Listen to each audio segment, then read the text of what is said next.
That one always makes me laugh, just the 9 asterisks. I never figured out what that was. I'll look at it again. Nah, the asterisks are gone. Okay, so I am going to continue experimenting with this no deck tech at the start first for the videos, but y'all are here and are probably expecting a deck tech, so I will go over this list briefly. I've been experimenting with Orcish Bowmasters a lot. I've been playing a lot of Blood Moon lists and liking the Blood Moon. So what happens when we just play them all? This list has 4 Orcish Bowmasters. It has 4 Blood Moon. It has 4 Profane Tutor. That seems to be the core of what this strategy is trying to do. And the rest of it is literally just all the good stuff. 8 discard spells, Underworld Cookbook, 2 Pithing Needle, 1 Grafdigger's Cage, 10 cards for the Lantern Lock, 21 lands, and 22 mana sources in total, so the 1 Mox Opal. And it's just Black Lantern with red for Blood Moon in the main, and in the side we get Lightning Bolt and Pyroclasm. I have added a land in the sideboard in Godless Shrine so that I can be playing 3 Vindicates. This is, I have no idea if this is good or not. It just was an idea that happened to me and I was like, oh, you know what? Hey, maybe we should try that. But yeah, I think it's going to be interesting. I don't know if it's going to be good. I guess we'll find out. Anyway, I will get started with match 1 here. Give me just a second.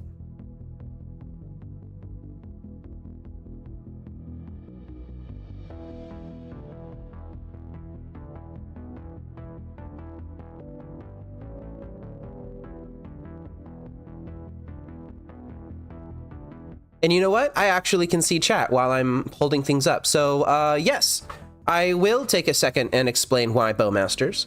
Morning, Yuki. It's nice to see you. So Bowmasters is good at a lot of different things. Bowmasters is good at punishing opponents for drawing cards, which is something that traditional Lantern is really not good at. The best thing that traditional Lantern would have access to punish for drawing cards is probably something like, oh, a more traditional lock piece. What's that one? Spirit of the Labyrinth, I think it is. Let me go ahead and pull that up.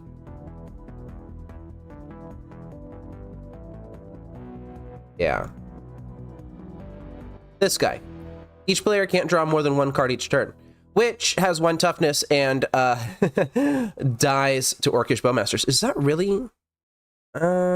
Yeah, that needs to be under here. Yeah, that needs to be under here. Okay. Yeah, I probably should have flashed in Bowmasters in response to a Tamiyo ult. I think that would have actually won me that game. I was just too much of a coward to do it. I think I would probably do something different now. Yeah, Narset is another good one. So let's go ahead and pull up Narset. Each opponent can't draw more than 1 card each turn. This one is, you have to play it in a more dedicated blue build. You can't really play this in as a splash. Like this, the deck that I have in front of you, like this could probably support Spirit of the Labyrinth if I really wanted to. But I decided to do Orcish Bowmasters instead. Part of it is because it punishes card draw. Every deck in the format basically has some way to draw cards. It's just good at punishing that.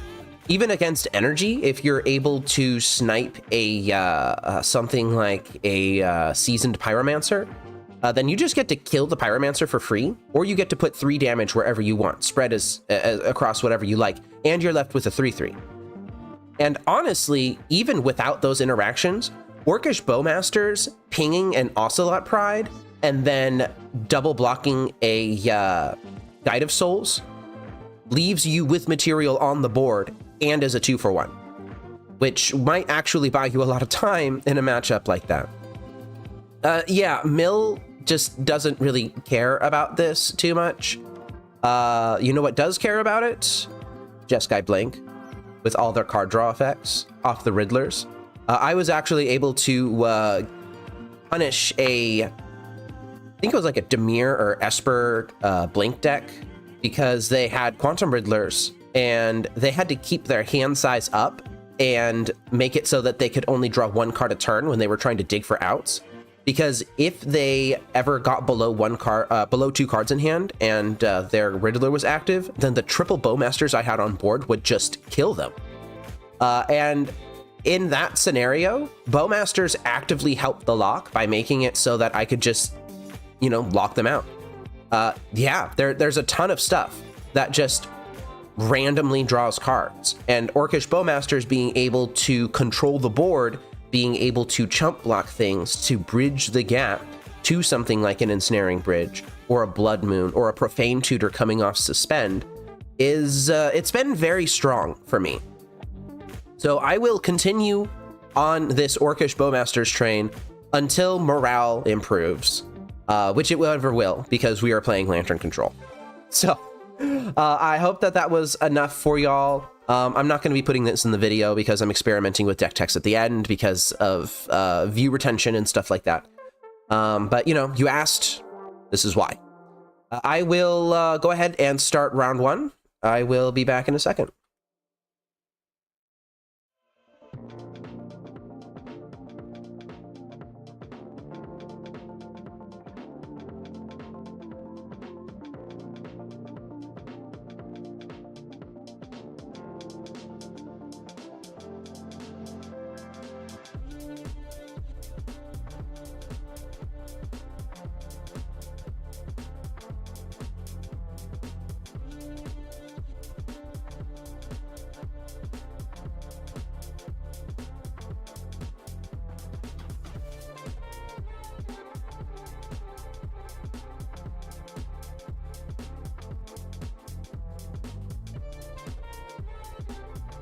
I am also running my laundry at the same time. I am experimenting with ways to make it so that I can release more content more frequently. I currently have a plan that allows me to theoretically put out 3 videos a week instead of 2. My ultimate goal, once I start doing this full time, is to release 1 video every single day, 7 days a week, not just on the weekdays, on the weekends too. So that means that I have to do things like run laundry in the background. Hopefully that doesn't be picked up by my audio. And morale is for losers, I guess. Like our opponent here, hopefully. Oh boy, we're playing against Tybalt of Red Sub. I am on the play in match 1 versus Tybalt of Red Sub, who is a famous mill aficionado. Tybalt of Red Sub, it grinds mill. And I need to be aware of that. I'm going to mulligan this hand that doesn't have any lands in it. And I'm going to keep this. I am going to lead on Thoughtseize and try to take a crab out of their hand. And then this Blood Moon will hopefully lock them out of some stuff, although Mill plays a lot of basic lands, so I probably won't be able to do that. But yeah, Tybalt of Red Sub is one of the best Mill players in the world. And we just happen to randomly pair into them. I am going to lead on basic swamp here. I'm not going to give them any information that I don't have to. And yeah. Here we go. This is the mill special. I am going to take one of the crabs. I'm going to take the ruin crab.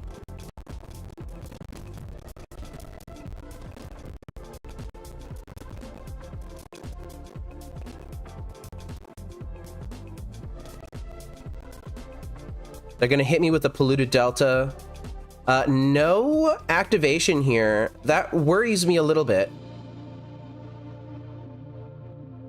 I am going to fetch shock here. I'm not going to try and scare my opponent with having a basic mountain in play.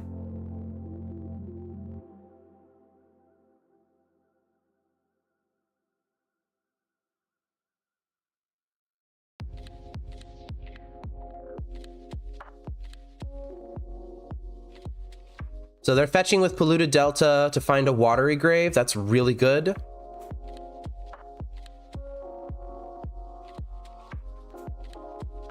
Are they going to cycle the Visions of Beyond here? No, they're not.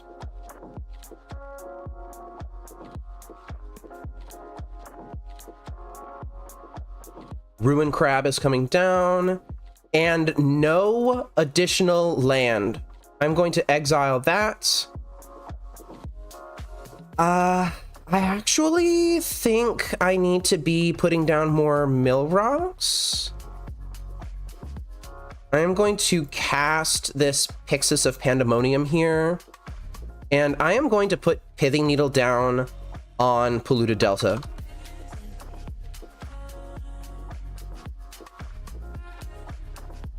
I will leave them with the Tasha's Hideous Laughter that I'm trying to not let them cast anyway.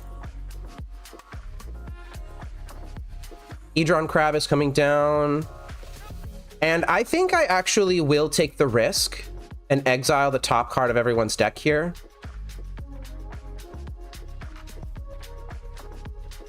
I could just keep them off of lands forever and not even bother with the Blood Moon. That might actually be a strategy. All right, Pyxis number 3, let's go. Drown in the Lock is their draw for turn.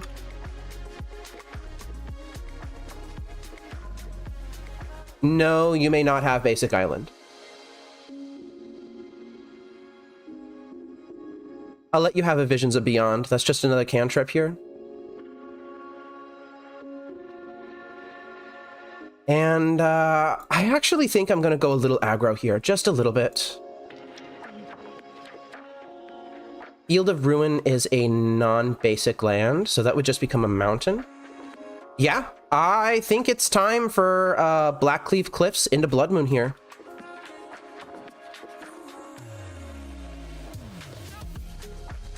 What? Oh, there we go. It just took a little bit to resolve. That's fine. All right, Field of Ruin is their land drop. They are going to have me mill 6. I did not mill a Codex Shredder. I'm going to drop this Codex Shredder, and now I will take over the game. Do I want to get rid of Archive Trap? No, I'm simply just not going to search my deck for the rest of the game. Wow, and we are doing something here. I'm going to have them start milling. I'm going to attempt to keep them off of all lands. I think I actually might have this. Thanks, Blood Moon, but this was mostly just a strong lock, I think. I'm not even going to bother tracking their hand anymore. Okay. You mill. I will actually exile here. Okay, that's fine. Yeah, I'm not going to bother tracking their hand. This is great. We are going to out-mill the mill player.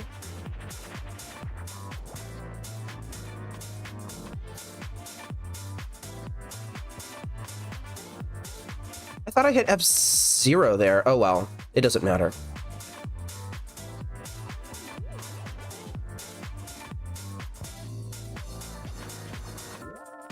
I'm gonna try this again. All right, no more lands for you. No more lands for you. I think I can take a little risk here. Surgical extraction, huh? I think surgical extraction might actually be okay.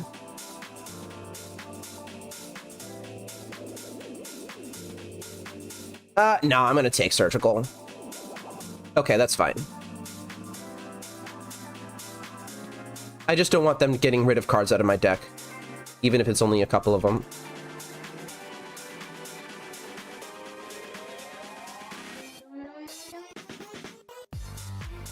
Literally just doesn't matter. Go ahead and hit your face here. Probably should have just held that in hand, honestly.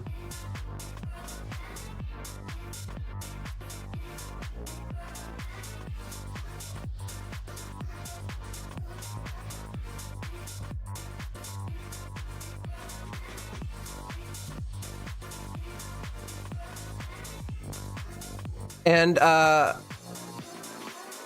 yeah, this is, you're right, actually, Yuki. They're probably recording this right now. Tybalt of Red Sub likes to release a lot of YouTube videos.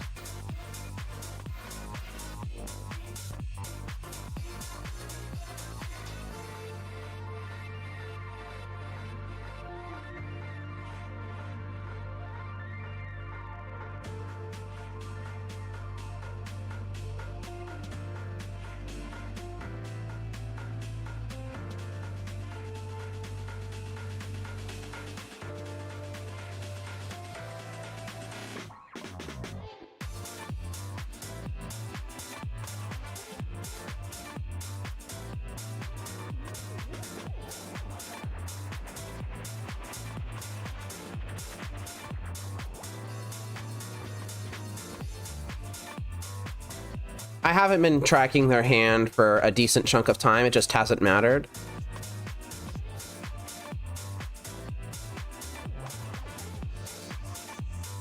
Wow, this is amazing. Oh, they tried cycling the Visions of Beyond, but they can't because they don't have a mountain. Oh, how sad.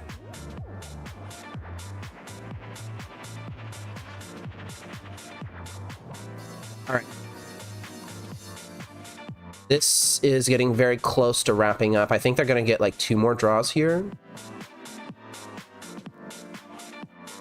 And they don't want to play anymore. Yeah, I love that. That was fantastic.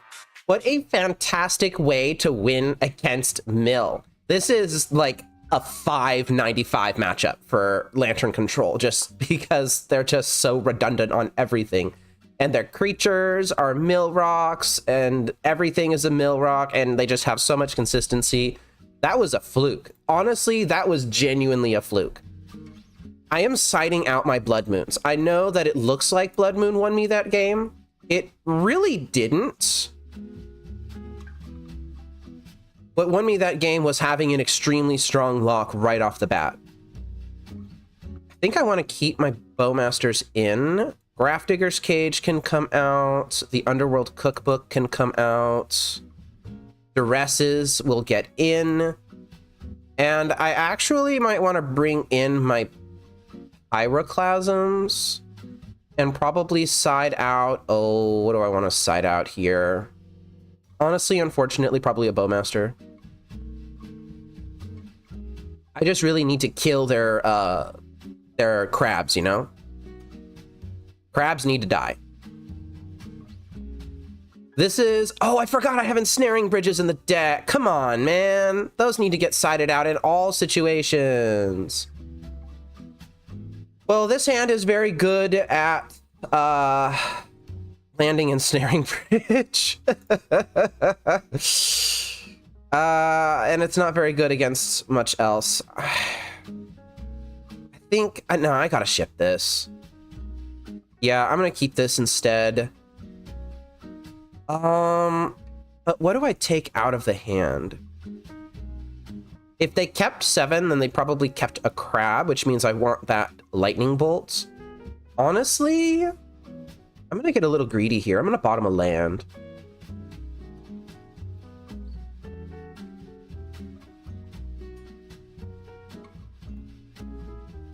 And I am simply going to... Do I just arrest them?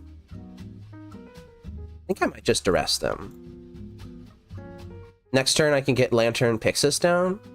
No crabs. Tasha's Hideous Laughter is an option that they have. I could try and just take that.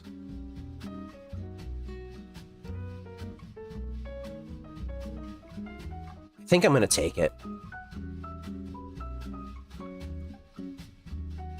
With Duress specifically, it was probably correct for me to lead on that turn 2. And in the face of this Polluted Delta, probably just play a Pyxis. Oh, but they didn't go for the Surveil Land. Double Island. They don't want to be got by Blood Moon again. This is very clearly just a cycle... ooh, Urza Saga. That's a good rep. Yeah, I'm going to go ahead and play that. And instead of suspending Profane Tutor, I think now I am going to do Beatdown. Mox Opal is a very good draw for me. Nothing! Island. And they are going to go full aggro here. So I'm going to mill 14. Actively not wanting that Ensnaring Bridge. Land is fine, I suppose. All right, I'm going to need to keep track of their hand here. Fractured Sanity is down. They probably have a Visions of Beyond that I need to get rid of eventually. I am going to play a Verdant Catacombs, and I guess I'm just going to hope they don't have an Archive Trap.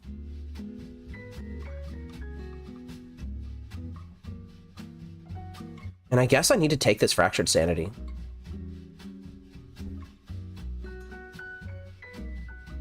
Yeah, I'm going to fetch now before they draw that Archive Trap.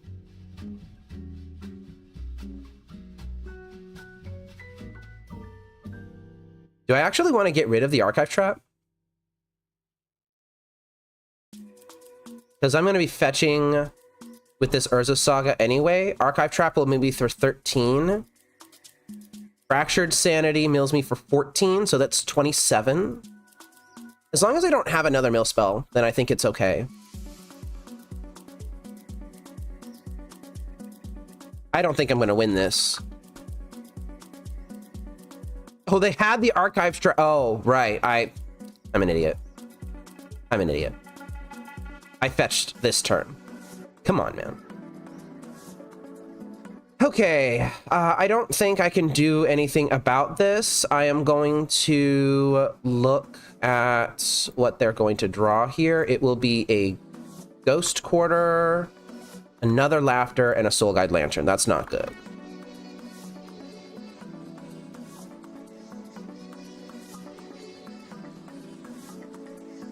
I think I'm dead here. I might just not have a library after this Tasha's Resolves. Yeah, I don't. Okay. Well, that was what mill usually looks like. That is usually what mill looks like. Not gonna lie, that's the play pattern when you're playing against mill. Yeah, I just did a terrible job of sideboarding. Ensnaring Bridges need to get out. Orcish Bowmasters, and I guess Vindicates come in. Just anything, really. I guess actually I need to bring in the Underworld Cookbook, Pithing Needle, and I guess Grafdigger's Cage, just to pump up my Urza Saga constructs.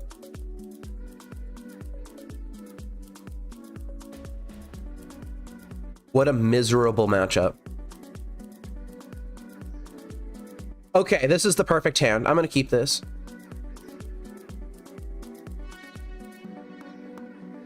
I am going to fetch basic Swamp here to spook my opponent.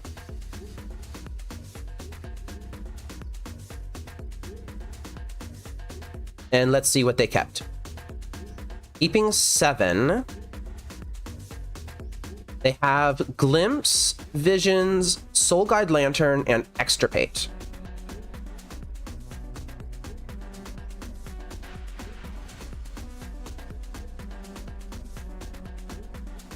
How does this work? They can, on turn 2, glimpse me, and then on their turn 3, they can extirpate something. I could just take Visions, because on turn 3, if they're extirpating me, I've already got Saga down. It's already ticking up, and it doesn't really matter if I lose like a Milrock or something. I think I'm going to take the Visions. I am not convinced that they should have kept this hand.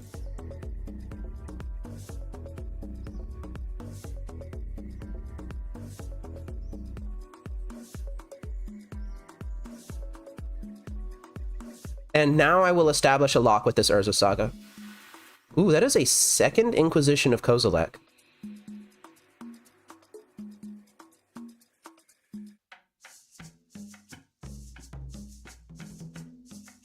Pyxis of Pandemonium coming down now.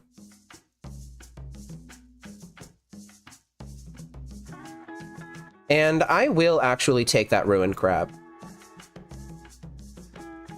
Oh, they had a Hedron Crab right underneath of it. You know what? Whatever.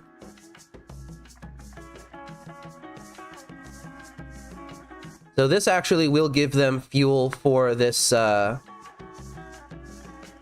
Extirpate that they have in hand, unfortunately. Polluted Delta is down. Hedron Crab is down. They have 5 cards in hand. I don't know all of them. Basic Swamp.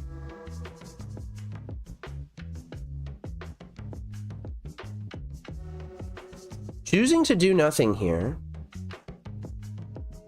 I'm going to draw this Thoughtseize if they allow me to.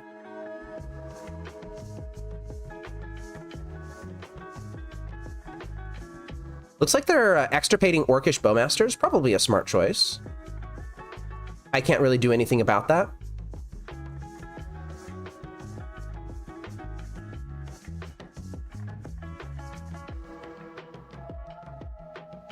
I'm going to draw Fetch Land here. Let's fetch now. Grab a basic mountain. And how do I want to play this out? I could Inquisition and then Profane Tutor right now. I think I'm going to activate Pyxis and see what happens first. Oh, that's a Tasha's Hideous Laughter. That's terrible. Tasha's could actually take my entire deck. Like, no joke, I could take my entire deck. I'm going to create the Construct. And I think I need to take out the Tasha's. That's just not good. All right, drawing wild here.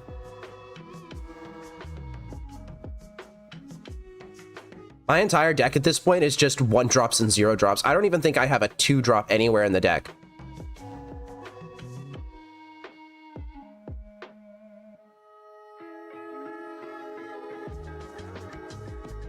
Okay, they're just glimpsing me. And a Visions of Beyond, really? Oh, that's so bad.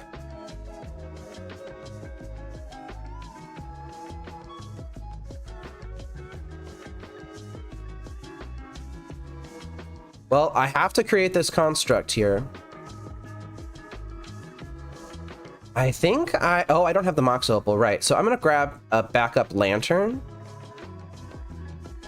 And I am going to cast Duress. And I'm probably going to cry. Oh, I'm not going to cry. Okay.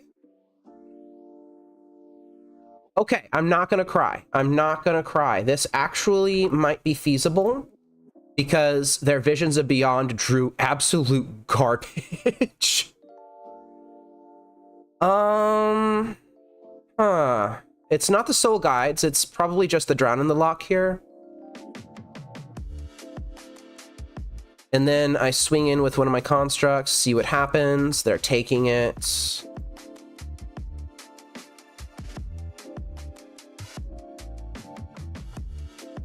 Okay.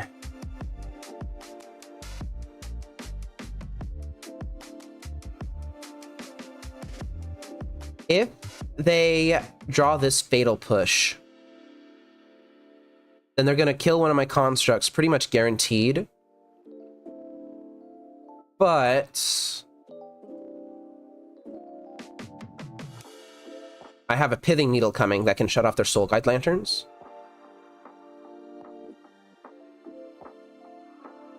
I think I have to let them draw the fatal push, unfortunately.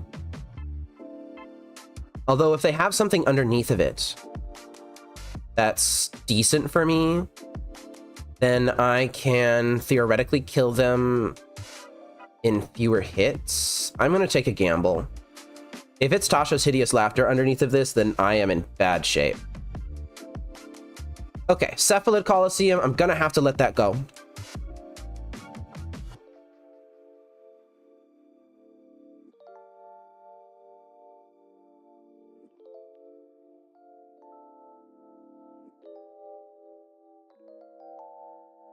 Dude, that's disgusting. They're going to attempt to archive trap me here.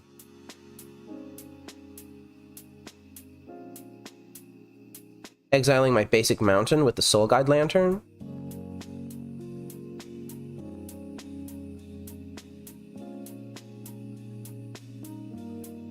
Fortunately, Ghost Quarter is optional, and I am certainly not going to be using its ability. No way.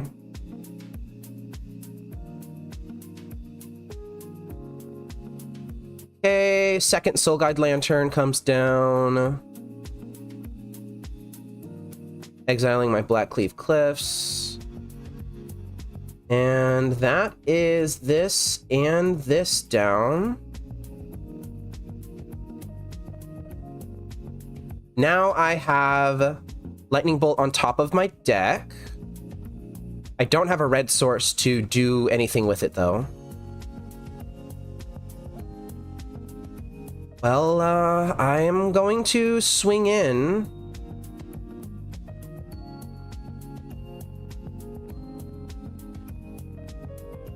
I think I might just be barely short of winning this game. Oh, they took it. They're at 5 now.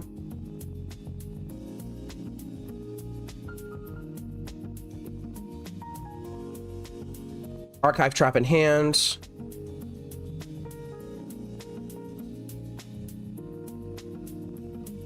And I'm going to let them draw the surgical extraction.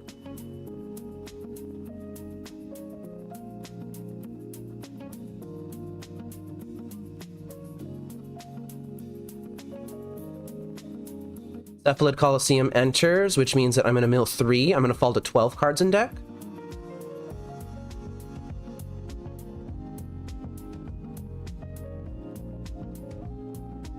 If they pop this Soul Guide Lantern to draw Ruin Crab, I think I will... Oh.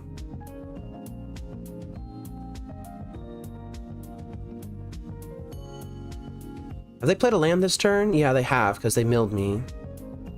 I am going to attempt to exile in response. And that's a red land.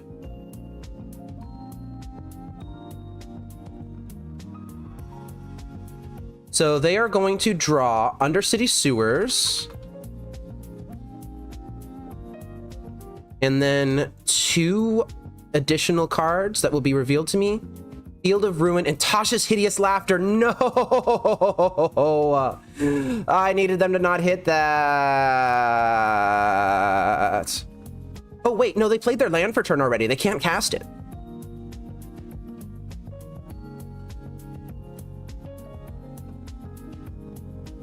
They played their land for turn.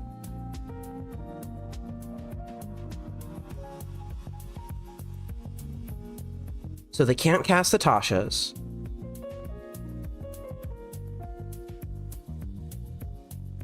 They can have me shuffle my deck with surgical extraction. So Tasha's is out, Undercity Sewers is out, Snow Covered Island is out.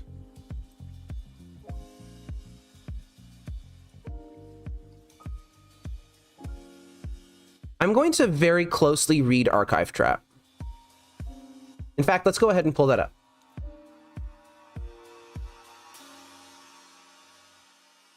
If an opponent searched their library this turn, if an opponent searched, Surgical Extraction does not have me search my deck. Surgical Extraction has my opponent search my deck. All right, let us take this very, very carefully. Okay, if I can draw this Blackcleave Cliffs, then that is game. All right, that's game.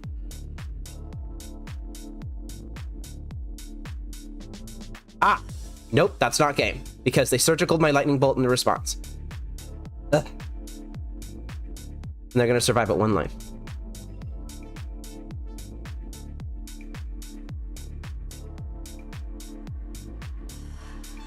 Huh.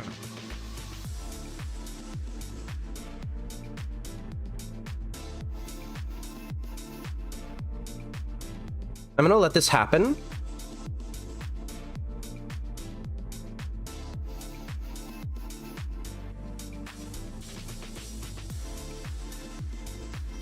Really clutch play from them. Okay, well, first, geez, if I just had a single, like anything, but I had to sack a lantern earlier, I think. I'm gonna play my land. I don't think there's any consequences for that. And then I'm going to swing in.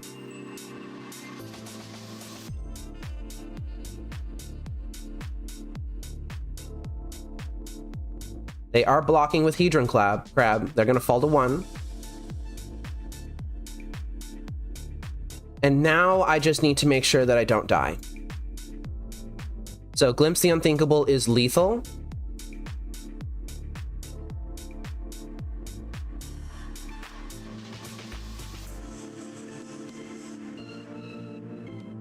They let it go.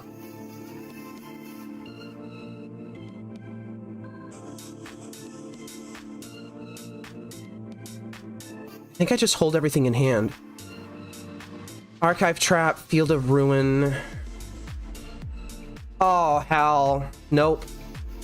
Field of Ruin is in their hand. They can just field me and then Archive Trap me. Dang it. And I've got this Inquisition of Kozilek in hand. Remember earlier when I cast Duress and I took something out of their hand? If I had Duress in hand right now, then I would be okay. That is terrible. That is actually terrible. Okay, well, I'm going to die here, and there's nothing I can do about it.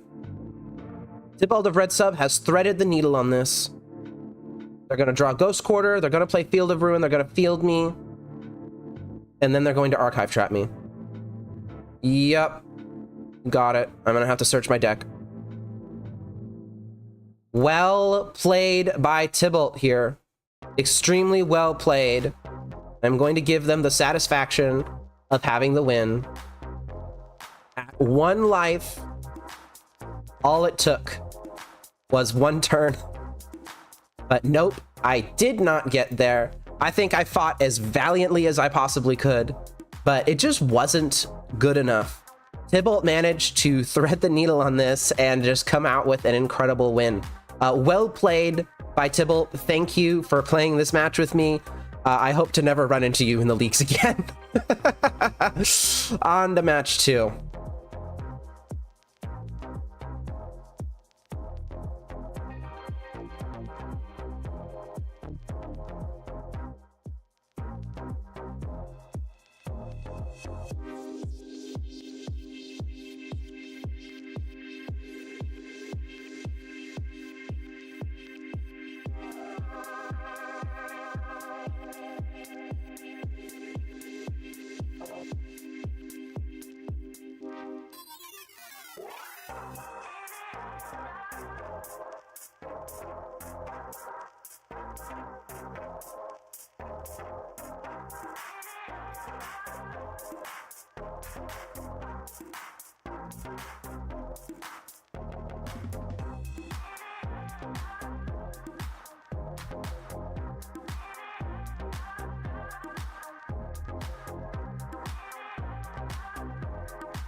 Okay. I'm on the play in match 2 versus 41 Crid, I guess. And I'm going to keep this hand. You can't stop me.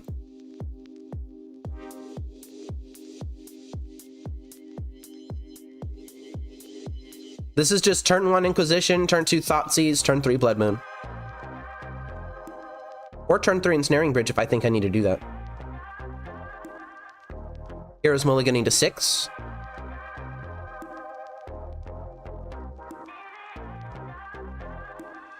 And they're keeping 6. Well, I hope that 6 is really, really good because turn 1 Inquisition.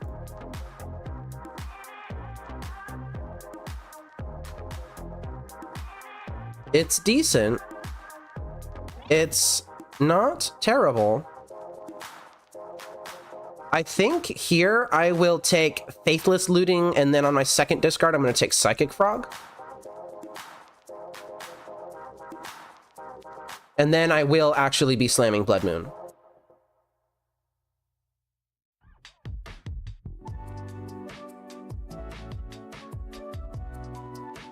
I just don't want to give them a turn 1 play, you know?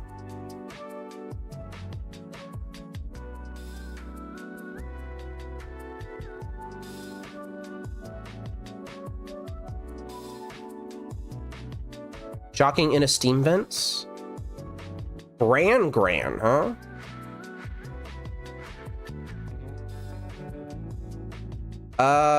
Yeah, okay. I don't know how that's going to work. We're going to find out, though. Second Blood Moon. Gonna drop my Blackleaf Cliffs and Thoughtseize you again. All right, Bloodstained Mire is out of the hand. I am going to grab the Psychic Frog, actually.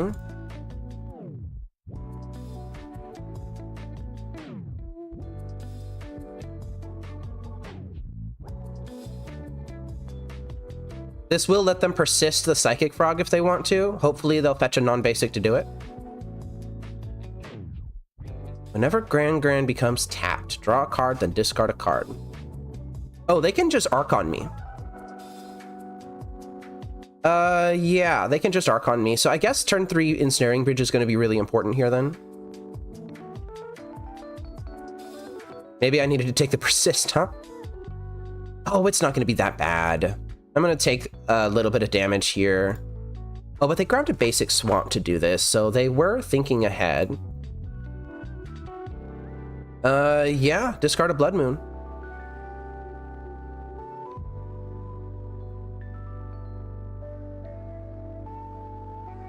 Gonna drop this Blackleaf Cliffs, play Ensnaring Bridge.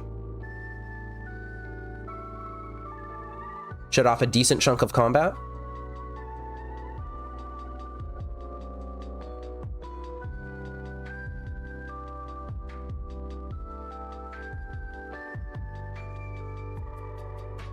See, I wasn't really looking at Gran very... Oh.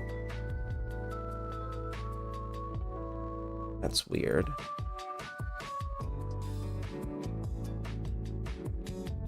Give me a second.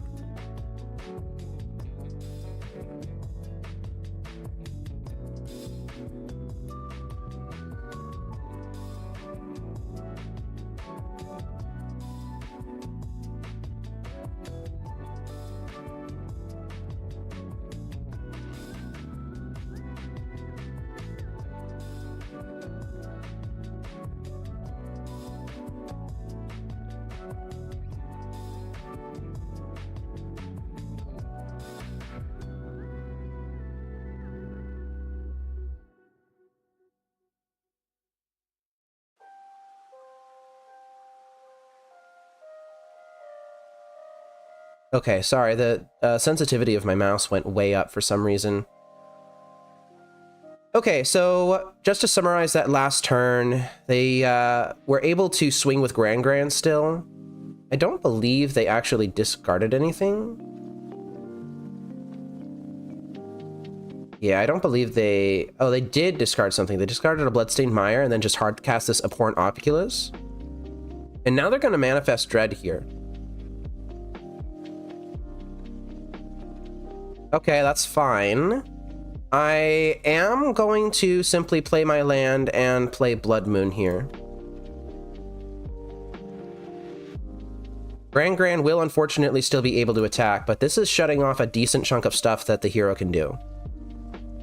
I don't have any Lantern Lock in play. I'm quite worried. If they find anything to remove this Ensnaring Bridge or like burn me out over the top of it, then I'm kind of in trouble.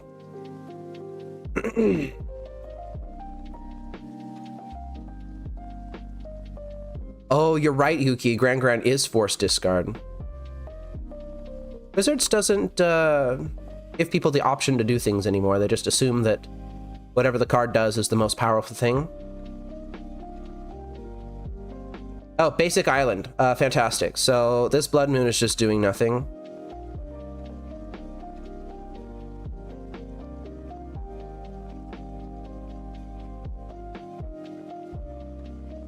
Okay, I have an Orcish Bowmasters now. I need to fire this off before they attack so that they don't attack with the manifest creatures.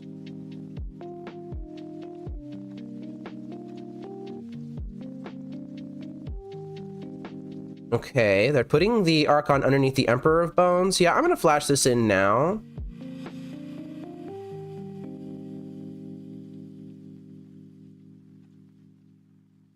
This makes the Gran attack very silly. Yeah, I'm just going to target Gran. Could have targeted the Emperor of Bones. I don't think that's going to matter that much. Interesting, they just let it happen. That means that Emperor of Bones can indeed activate and put the Archon of Cruelty into play, and I can just sack the Orc Army token. I have to discard this Profane Tutor, though. I don't really like that. Chose not to attack.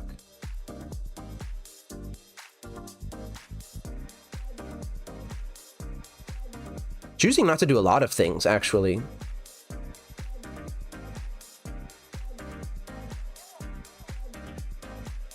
Okay, well, I'm going to play my land, and I'm going to suspend this Profane Tutor.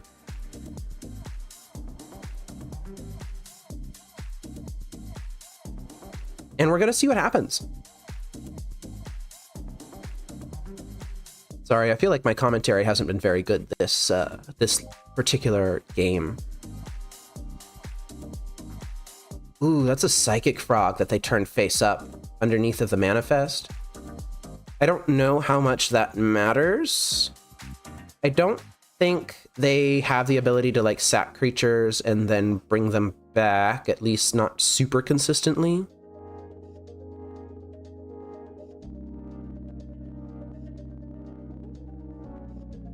And they are slowly milling out here.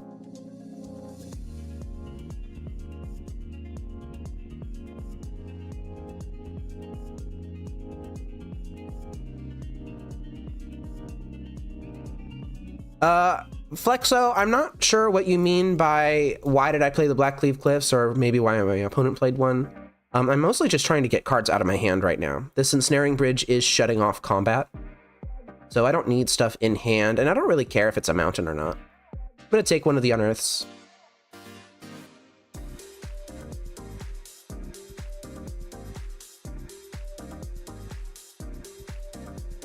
So I checked their hand with that Inquisition of Kozilek. They had 2 Unearths in hand. They could cycle those. I guess they don't want to. I don't know. But it seems like I've got this opponent underneath a pretty decent lock here. The Reanimator version of this deck is a lot easier to handle than the Blink version because they're just so dang weak to Blood Moon. Or to Ensnaring Bridge, I mean. Okay, Profane Tutor is going to come off Suspend here. Do they have some sort of counter spell to deal with this? I'm not exactly sure what they could have with just a single island. I am going to just grab Lantern of Insight here.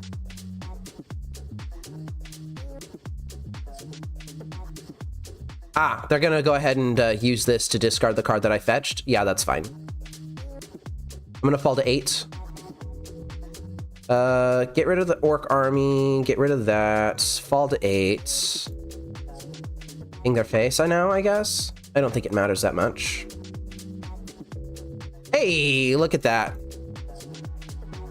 Love it when that happens. Just discarded a lantern that I tutored for and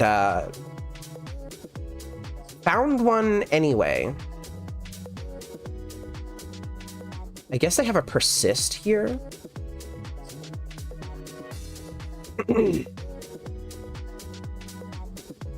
So they are slowly burning me out.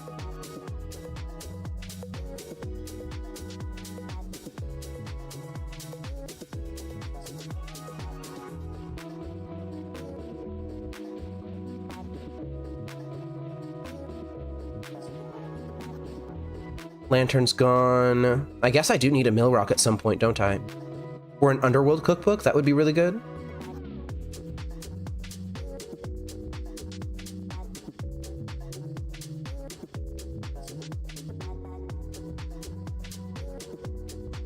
I think they have a persist in hand, but I'm not 100% certain. I'll be checking their hand with this Inquisition of Kozilek anyway.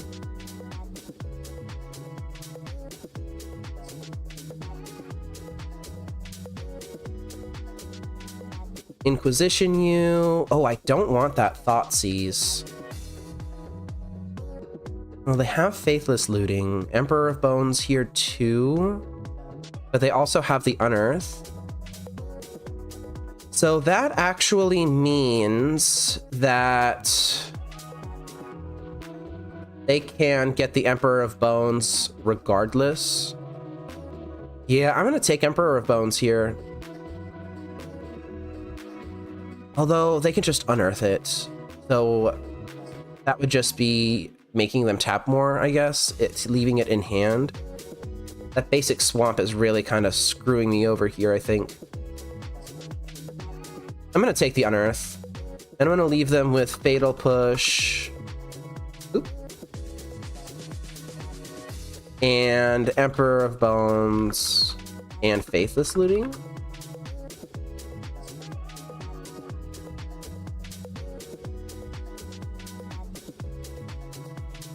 Abhorrent Oculus in hand now. Emperor of Bones is coming down. They know what they need to do.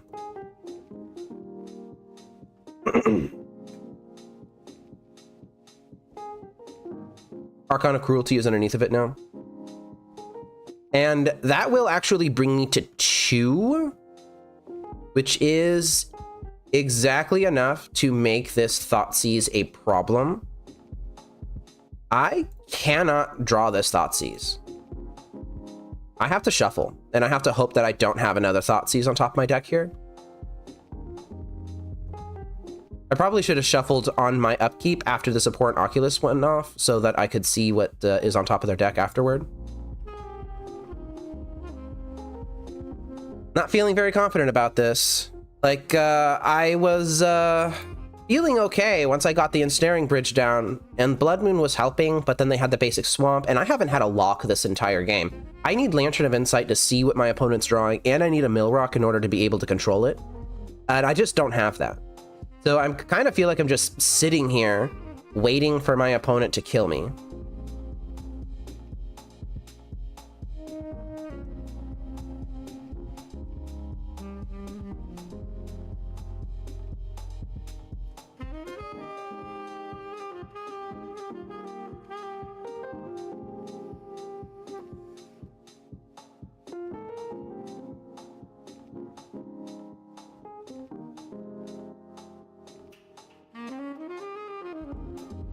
Why are all of my things gone? I don't know. Give me a second.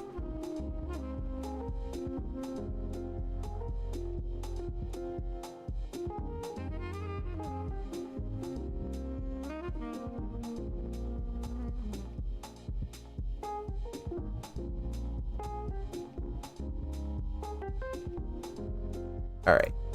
Well, I don't know what's happening with my mouse, so it's just kind of broken. Gonna have to use the keyboard for these. Usually I have all of my hotkeys mapped to my mouse so that I can quickly say, oh yeah, I need to F6 here, or I need to pass priority just one time. But it's just not working like that.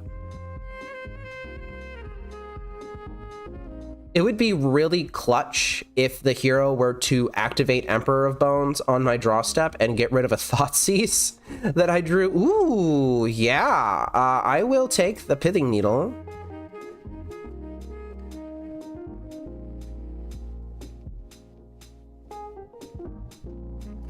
Activate Emperor of Bones now or lose it forever.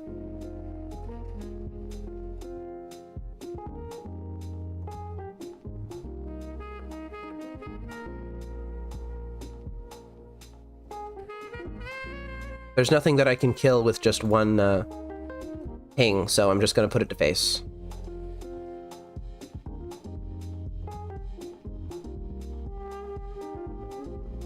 Emperor of Bones is the name. I'm at 2. That means that drawing a Thoughtseize kills me. That means that Lantern, not Lantern, that means that any Persist effect kills me. Actually, Persist doesn't quite kill me yet. It's getting close. What do I want to put this on? I think I'm just going to go to face with everything. I don't think it matters that much.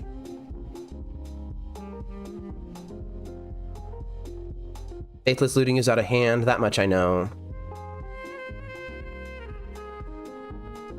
Can we just go the rest of the game and have them just mill over all of their persists or something? Okay, Fatal Push is finally hitting the little Orcish Bowmasters that I had.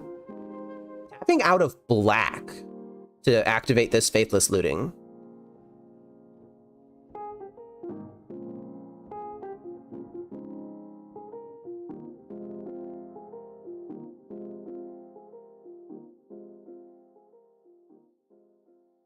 All right, and we're back to my turn. I'm just so worried. Like, if I draw a Thoughtseize, Profane Tutor is fine.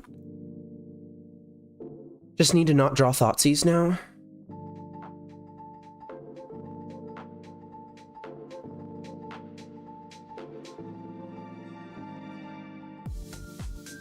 I've got 2 Lanterns in exile underneath these Emperor of Bones. Oh, they're really digging for something. I don't like that. I think they might have one more copy of Persist somewhere. That might be what they're looking for. Because I see 1 Persist, 2 Persist.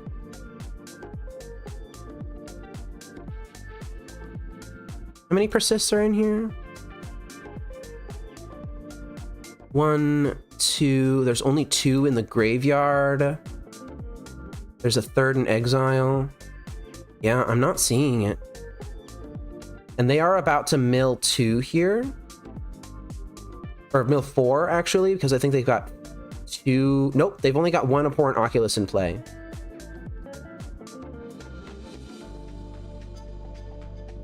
All right, mill a Persist. Come on, mill a Persist. Dang it. That's a Grand, unfortunately. Although I guess any one of these manifests could also be a Persist, couldn't it? I'm just not sure. I'm not sure what their outs are. Uh-oh, they're doing something. They're flashing back Faithless Looting, really digging hard for something here. Do they even have any more Archons? Or are all the Archons exiled to something? They've got 2 Archons in normal exile. And I don't think they have any Archons under actual exile.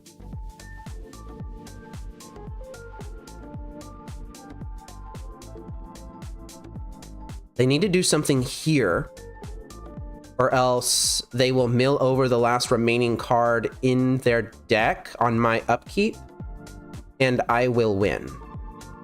Wow, and I think that's it, actually. I am going to cast Profane Tutor, and I'm going to find Inquisition of Kozilek. That way, just in case something happens and I draw a Thoughtseize, I will be able to Inquisition myself But instead, I drew a Profane Tutor, so I'm going to Inquisition them. And they just didn't have it. Take Unearth, I guess. Play this out. F6 for the rest of the game. That was extremely uncomfortable, and I do not recommend doing it this way. Just to be very, very clear, I didn't have a lock. Like, I didn't control what my opponent was doing. Like, I presented a very weak, like, set of hate rocks, and the hero just couldn't interact with them for some reason. And they got me all the way down to 2. But I couldn't control what they were doing. Like, I couldn't see what cards they were drawing. I couldn't keep them off of certain effects. Like, it was just... It was nerve-wracking, is what it was. It made me very nervous, not knowing if the hero could get out of this game or not. I'm gonna take a look at all of these manifested things. Yeah, there's a Persist underneath a manifest. Right here. And they had 2 Force of Negations underneath of those too. I think that having that Persist was the 4th Persist. I don't think they had any outs at that point. Because they can't even flip an Archon of Cruelty or cast an Archon of Cruelty because they didn't have access to double black. So Blood Moon is theoretically good against them, but let's just check and see if there's anything else that might be. I don't think Orcish Bowmasters is where I want to be against this deck. They're not... Like, I guess they have Faithless Lootings and stuff, but I don't think that I'm going to be punishing it that way. What I want instead is Pithing Needle. I'm going to side out a basic Swamp in favor of this Godless Shrine, and I might bring in Vindicates.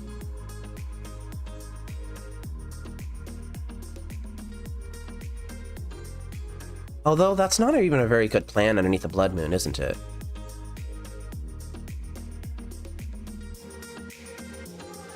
And yeah, Flexo, it's the opposite of the Heart of the Cards. It's the depressed uncle of the cards or something. The whatever. I'm having a hard time thinking about this. I don't think Vindicate is correct. I think I'm just gonna bring out the Godless Shrine, bring back the Basic Swamp, and I guess I don't know what I'm bringing in. I don't know what I'm doing. A Cursed Totem, a Pithing Needle, and a Lightning Bolt, I guess. No idea. I haven't made a sideboard map for this deck. I don't even know if it's correct to keep in Blood Moons, honestly.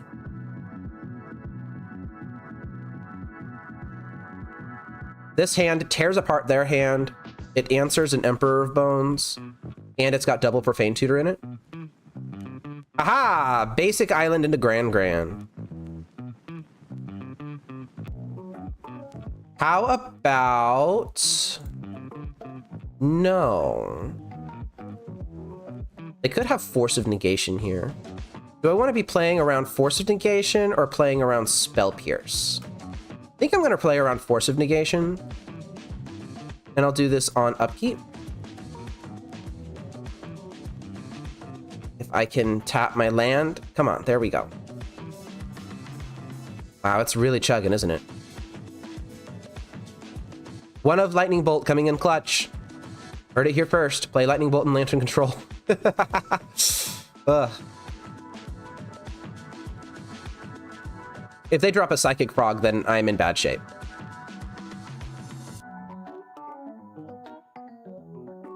Or second Grand Grand.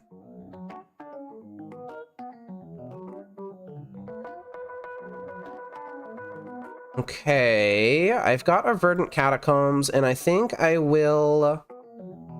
I actually think I'm going to Inquisition them.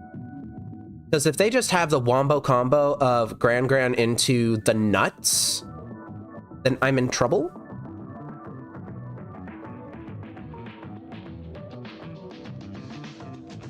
That's kind of the nuts.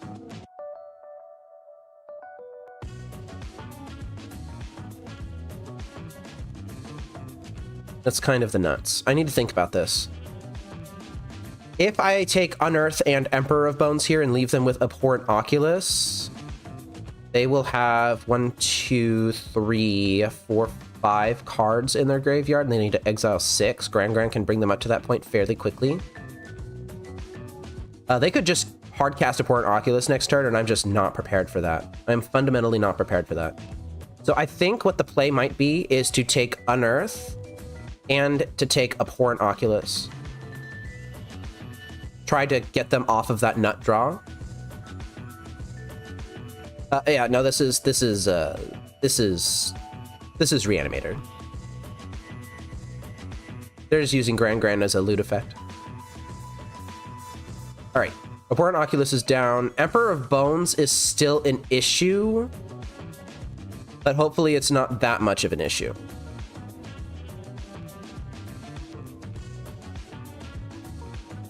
Yeah, Raucous Theater could have surveilled an additional card to their graveyard. Oh my god, they had just binned an Archon of Cruelty, just random free Entomb off of a Raucous Theater. I would love to draw some sort of removal spell, a Pithing Needle, anything.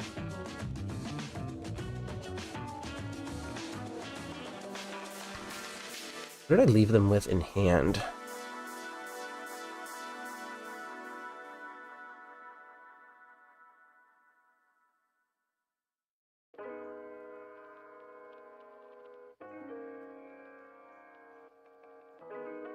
All right, that Polluted Delta that I knew about is gone. They just have 2 fresh cards.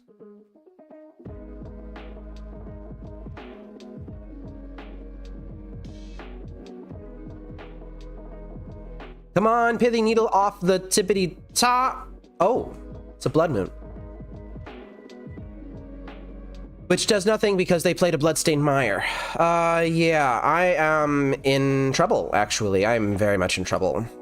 I am going to play out this Bloodstained Mire, and I'm going to suspend Profane Tutor. And I'm going to pray. I would have even taken an Ensnaring Bridge there. Blood Crypt down.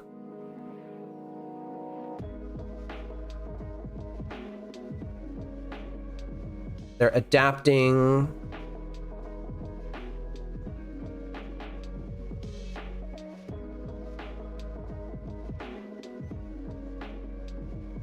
Give me a second.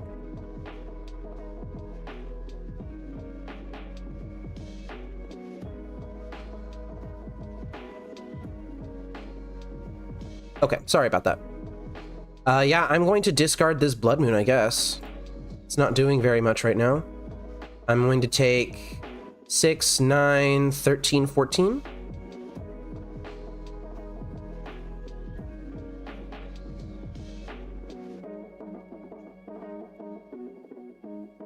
So I'm basically dead, and I need to hit Ensnaring Bridge off the top.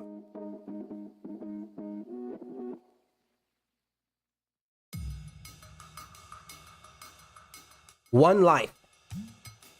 If y'all watched my video that I released prior to this, the one with Mono Black Lantern, then yeah, I would have had access to this Bloodstained Mire as a land.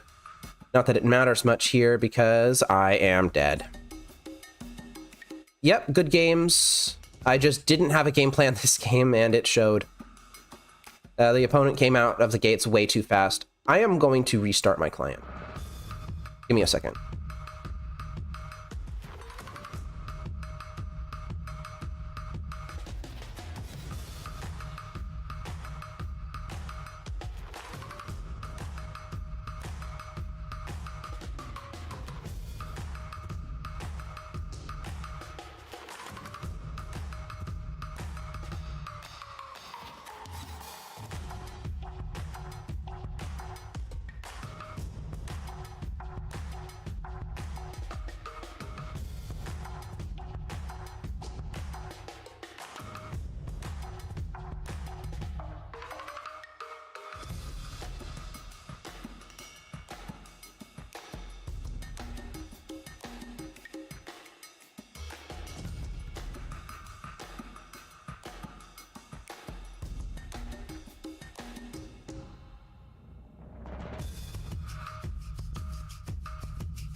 So to be completely honest, I probably should have, oh, dang, that broke. That's not good.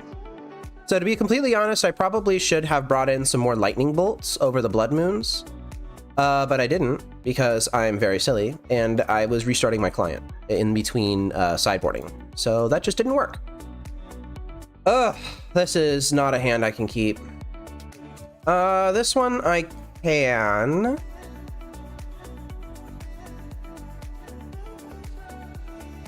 I don't know. I'm just, for some reason, not feeling as comfortable playing a deck like this. I'm gonna bottom a Mill Rock.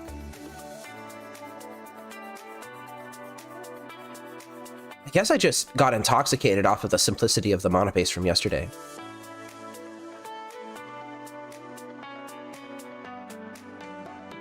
This, by the way, is not a very good hand. I would much rather have a way to find an ensnaring bridge, but I simply don't have that. So I'm going to grab a basic swamp and I'm going to play a lantern. Blood Moon off the top of the deck, right where everyone can see it. The hero will likely have no issue with playing off of basics. But they did shock in a steam vents here. Okay, so they're going to have an Unearth and what else? And a Faithless Looting.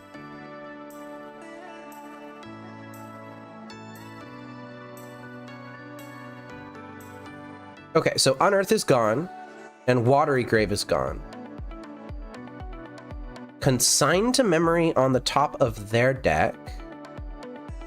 I think I would want to get rid of that.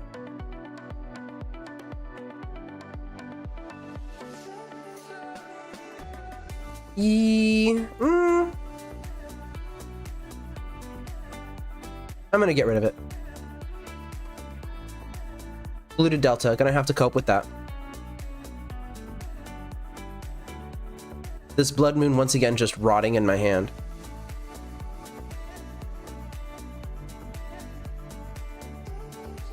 Alright, casting the other Faithless Looting. They're going to find Island and Fatal Push.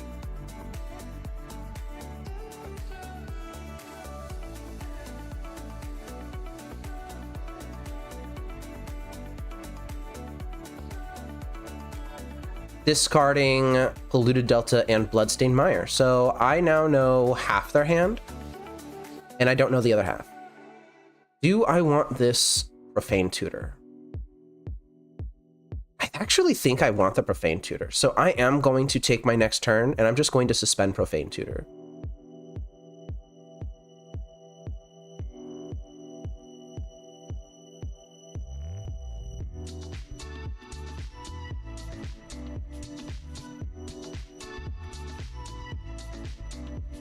And it seems like they might be drawing the wrong half of their deck here.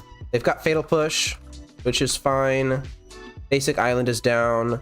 Still 2 cards in hand. Are they just going to take the turn off to cast Faithless Looting out of the graveyard? No, they're not. Well, if they're not doing anything, then I think I can safely just draw this Codex Shredder. Ooh, that's a Thoughtseize on top of my deck. I really would actually like that a lot. Unfortunately, no way to put it into my hand before this Profane Tutor goes onto the stack next turn.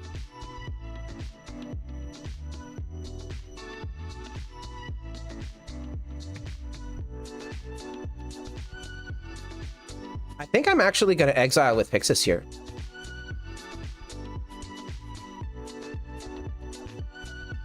I suspect that they might have some way to reanimate stuff. Oh, they're cycling the Emperor, the Unearth, to get the Emperor of Bones into their hand. It's turn 4, which means they don't have a land drop here.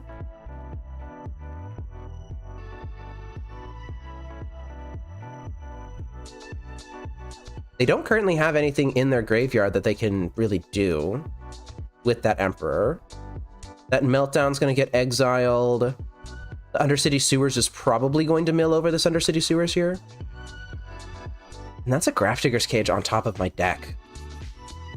I don't think I actually want that. I am going to fetch here. And I'm going to grab the Blood Crypt and just have it enter tapped. Okay, Profane Tutor's coming off suspend. Let's see if this resolves. I don't have the Grafdigger's Cage in my deck anymore. Oh, no, I still do. I could just land Ensnaring Bridge while the going is good. Yeah, I think I'm just going to do that.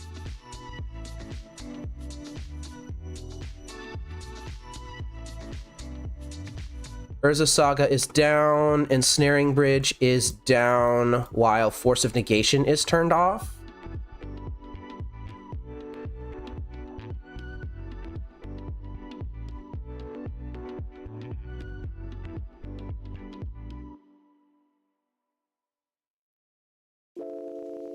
Okay, Emperor of Bones is here. I still don't know one of the cards in their hand, unfortunately. There's a decent chance that I just grab a Grafdigger's Cage off this Urza Saga to shut off Flashing Back Faithless Looting. I am going to Thoughtseize them.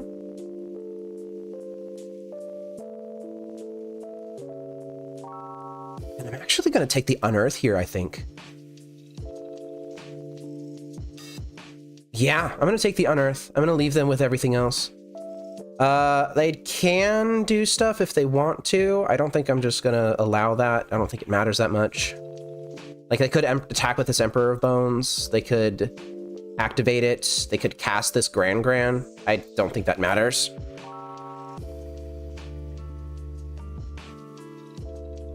Gran is down. Force of Negation still held up.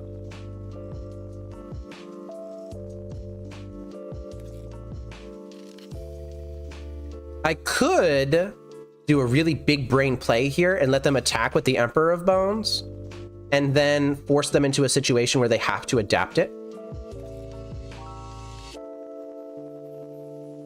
Yeah, I'm just going to do that. They could just double Fatal Push, and that's fine. And they have to now.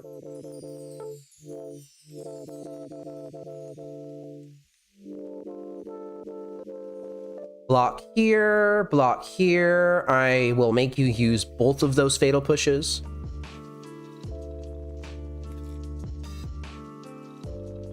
They're not doing it, which means they're going to hold open Force of Negation, which I am actually completely fine with. This game is locked up.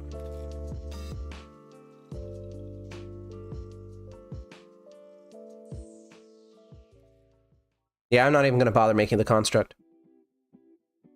All right, Grafdigger's Cage, where are you? There you are. That's going to shut off the Faithless Lootings in their graveyard. And I'm just going to cast this Blood Moon. I don't want Gran attacking.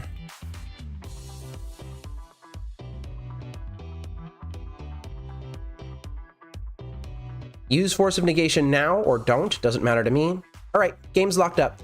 So I've achieved the goals that I wanted to achieve. I have shut off their draw engine with this Grafdigger's Cage, preventing them from flashing back these Faithless Lootings. I have stranded them with counter magic and creature removal in their hand. This Blood Moon is mostly completely irrelevant, but the Ensnaring Bridge is shutting off attacks from Gran, which is stopping them from looting. And we've got nothing else to do. Now, I need to win the game. So I am going to make my best attempt to mill myself into more mill rocks.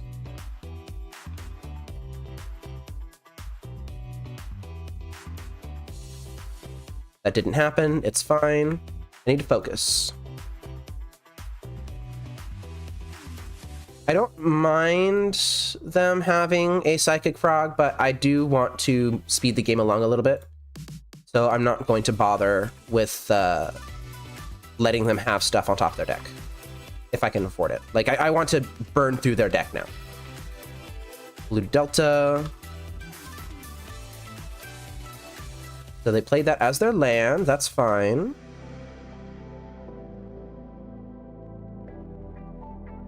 I want this Pyxis, so I am going to just throw this down. They're going to counter it. I don't care.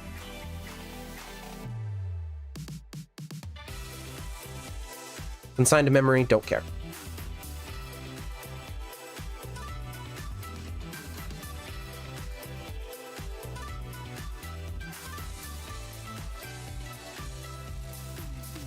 Nope, you can't flashback Faithless Looting. Grafdigger's Cage is in play. You've got no options here.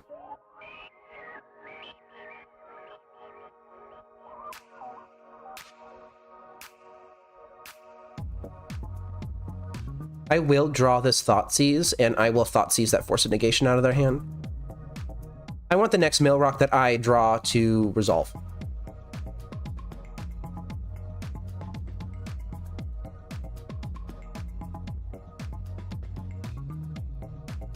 Actually kind of want them having access to this Abhorrent Oculus, so I'm going to leave it on top of their deck. Blood Moon number 2, I don't care, just going to go ahead and cast it. I kind of wish that I hadn't cast the Blood Moon from earlier, because Fomori Vault would be active now. Well, Abhorrent Oculus, no! Abhorrent Oculus doesn't manifest Dread, because Grafdigger's Cage is in play. So this is literally just mill 2 every turn for the rest of the game. Now I don't even need mill rocks.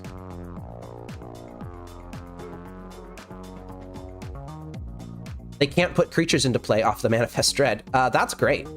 Yeah. You're about to find this out.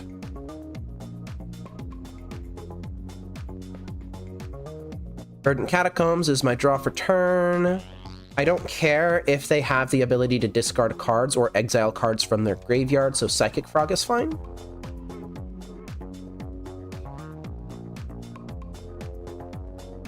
And I want this Codex Shredder on top of my deck, so it's not that important. They're going to mill this Faithless Looting with the Abhorrent Oculus anyway, so I'm just going to leave it where it is. Grafdigger's Cage makes it so they can't flash it back.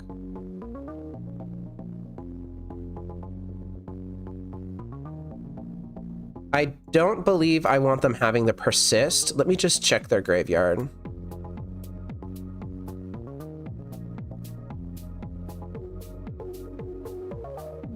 Actually, don't think it matters. They could get an Emperor of Bones, they could get a Psychic Frog, they could get an Oculus. Emperor of Bones is the one that I'm really worried about. Oh, no, because Grafdigger's Cage shuts off Persist, right. Yeah, wow. Thanks, Grafdigger's Cage.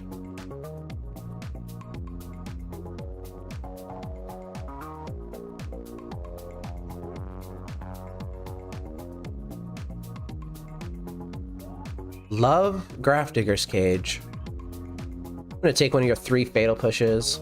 Probably should have just done that on myself, honestly. Save time. Although at the same time, like, they've only got 23 cards in their deck. They're milling themselves out with the Abhorrent Oculus here. I'm kind of chilling, you know? Like, does it really even matter at this point? I don't think it really matters.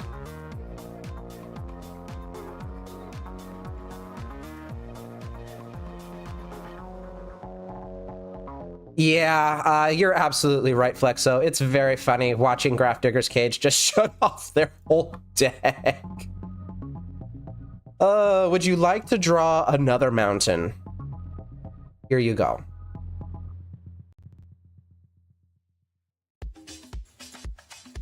I don't even need to mill this meltdown. Watch this. This is so funny. Are you getting ready to laugh? Get ready to laugh. Watch this. 3, 2, 1, and mill that meltdown. Oh, are you laughing as much as I am? I'm laughing pretty damn hard, actually. I am going to play this Blackleaf Cliffs. And you know what? Oh man, you didn't let me mill the Emperor of Bones off the top of your deck. You just conceded the match. Come on, mate. Where's your sense of fun? Where's your sense of adventure? Where's your sense of whimsy? Just sitting there, struggling underneath the lock, just slowly watching your life bleed out before your very eyes as you attempt to flash things back with Grafdigger's Cage, and, you know, at least they knew that Persist didn't work. maybe didn't know that a Port Oculus didn't work, just kind of milled themselves out, but whatever. Like, I'll take the win where I can get it. I'm going to move on to match 3.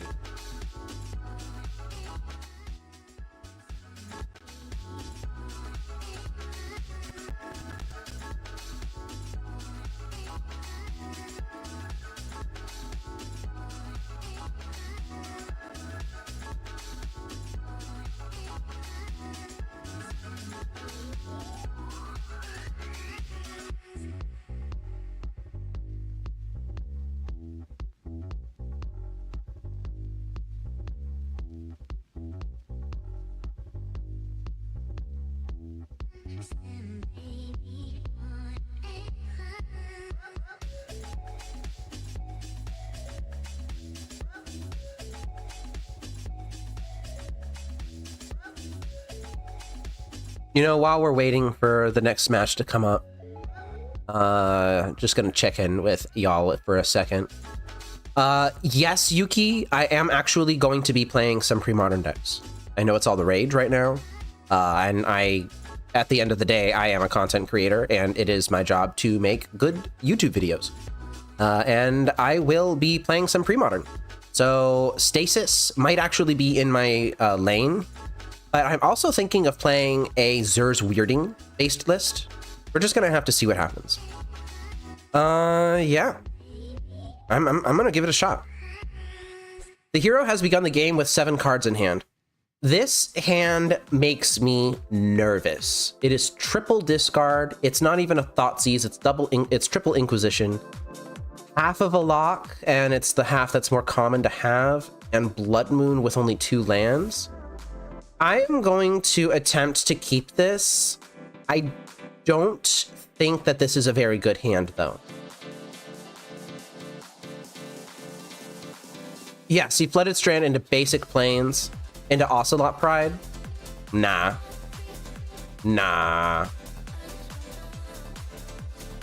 Remember when I was... Oh, Ensnaring Bridge, just off the tippity top, just like that. Anyway, remember when I was playing the mono black version and I just... Ah, jeez. They're going to be able to land Goblin Bombardment regardless of what I do. And just like, I didn't have this Blood Moon and my curve was lower. I really like that. So Goblin Bombardment is landing regardless, and that just doesn't matter. So I am going to take the Static Prison here.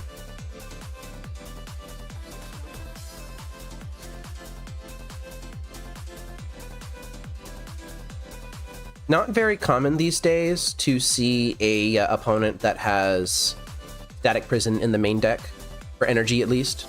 Energy just doesn't play Static Prison in the main much. So the fact that this particular hero has decided that, you know, Static Prison is good to play really sucks for me. It really sucks for me.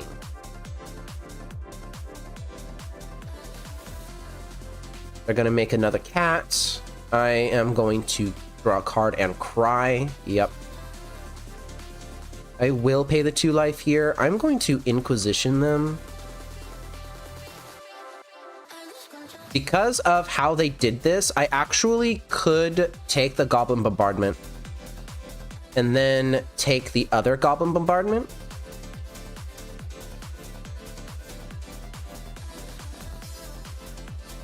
I think they were counting on having those Goblin Bombardments.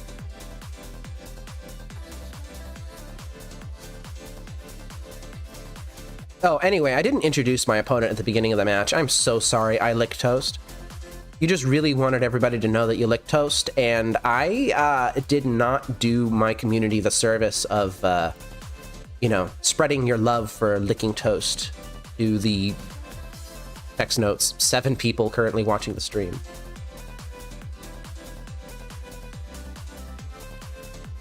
Well, I'm just gonna slowly die to this Ocelot Pride, because that's just how Ocelot Pride works. Is it time to Thoughtseize myself? It is time to Thoughtseize myself.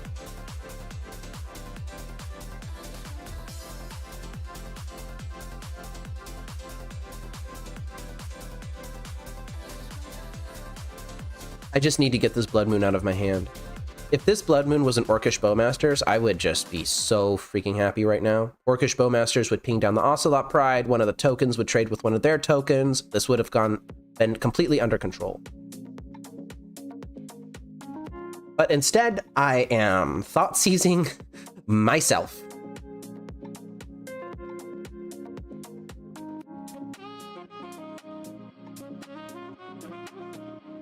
Hey, I made them burn a Thraben Charm. I will take that.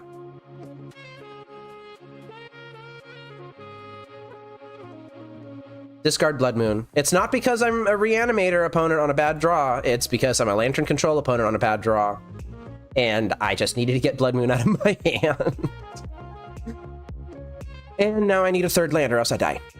I need a third land very quickly, actually. I'm going to fall to 6 just off of the Ocelot Pride stuff that I know is coming. I would also still, even at this point, take an Orcish Bowmasters. We've got an LOL in the chat. You know what? I don't blame you. I don't blame you at all, I lick toast. That was a very LOL moment. Oh, Ragavan Nimble Belfer. I just dang it. Come on. Give me a land. Give me a land. Give me a land. Please give me a land.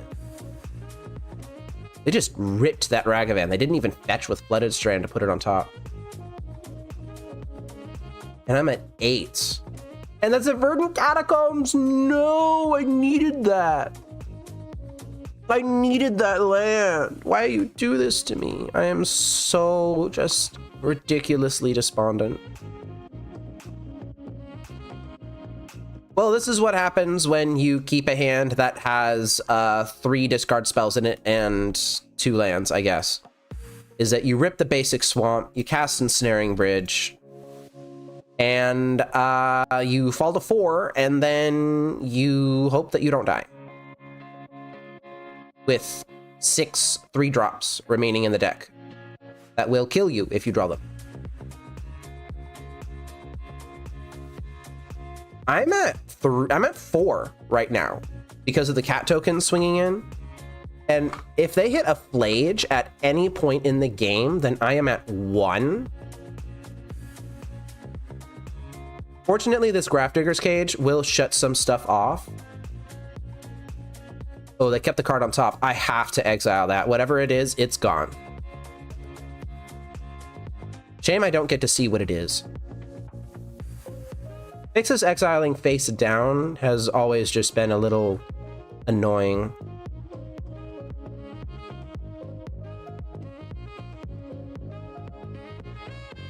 All right, I'm at 4. Did you draw something like a Goblin Bombardment or an Ajani? It's a Flage. So they hit Flage, I am at 1. If I rip a Lantern of Insight off the top of my deck, then I'm actually in good shape. If I rip an Orcish Bowmasters, then I am in less good shape.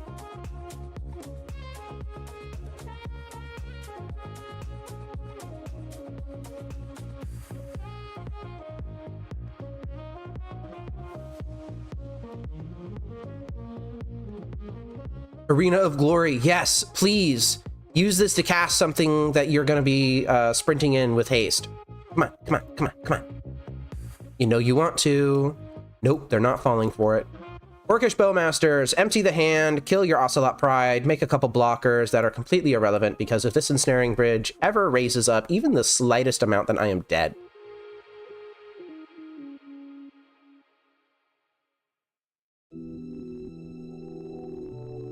And I'm just in a Lantern of Insight waiting room. My opponent has a huge number of hits that will win the game on the spot. They have Galvanic Discharge that'll kill my Orcish Bowmasters. That doesn't matter. They have... if they can find their 3rd Goblin Bombardment, that will win the game on the spot. Because they used Galvanic Discharge to get rid of my Orcish Bowmasters, now an Ajani doesn't win on the spot. Ajani requires a little bit of extra work. They have Static Prisons in their deck that will win the game on the spot. Just, I'm not in good shape. and I have a lot fewer outs. Blood Moon is like not good. It's just not good. I need to cast it, but this turns off Urza Saga as an out for me.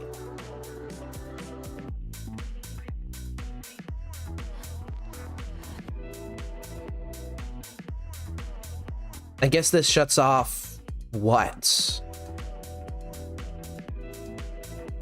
This makes it, no, they can still, oh, they have their own Blood Moon. See? They don't care about Blood Moon. They just cast their own Blood Moons. We got dueling Blood Moons here. Currently, my win condition is to exile everyone's deck with this single Pyxis of Pandemonium. Oh my god!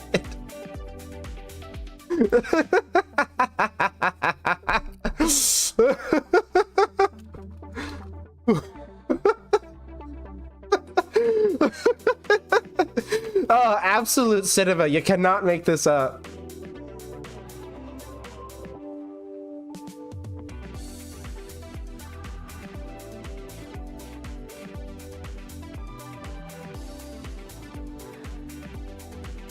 And here's where they draw Static Prison and kill me. Right here. Because we had our laugh, it was nice, and now they just win the game. Oh, they're passing turn. Didn't just win the game on the spots.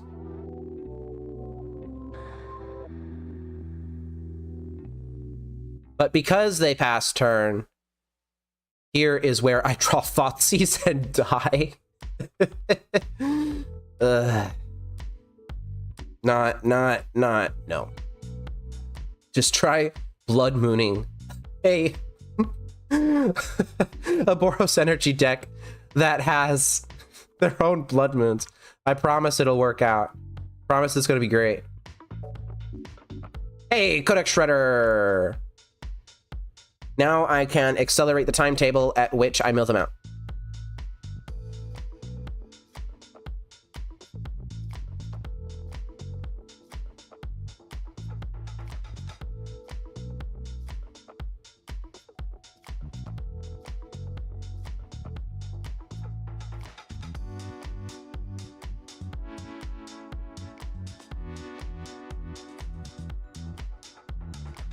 Well, at least I Lick Toast is having some fun with me in chat. I'm sorry I haven't made the plugin that, you know, puts chat, like, every single time we have a communication, it pops it up or something. Just haven't done it. No excuses, just haven't done it. Am I gonna start milling myself? Oh, I'm gonna mill them out.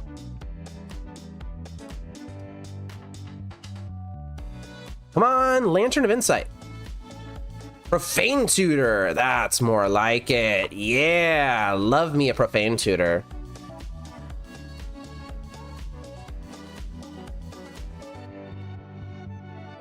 The hero is now on a clock. This draw or the next draw has to kill me.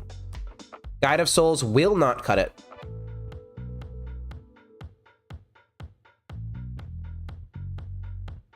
And I am going to stop activating Pyxis, because I don't want to accidentally exile all of my lanterns to Pyxis of Pandemonium. That would really suck. Hey, it's a Lantern of Insight. Yo, just absolutely ripped it. That's so good.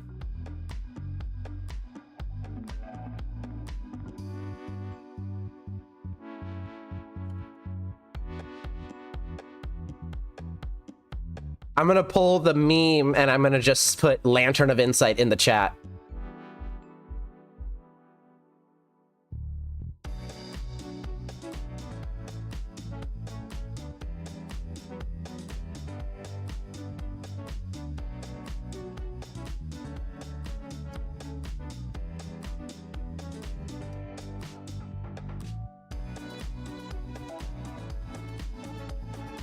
Lantern of Insight.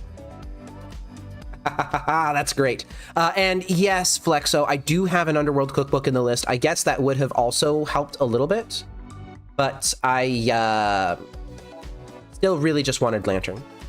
Flooded Strand on top of their deck, and the game is wrapped up at this point. I don't think that there's really anything that the hero can do here, because against all odds, I drew my Lantern of Insight before they drew anything. A Flage, a Goblin Bombardment, and a Ajani that they could eventually flip.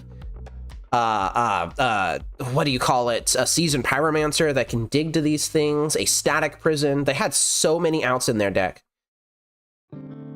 I am going to be an absolute massive Giga Chad, and I am going to say no to Profane Tutor. I'm just going to play Pyxis of Pandemonium.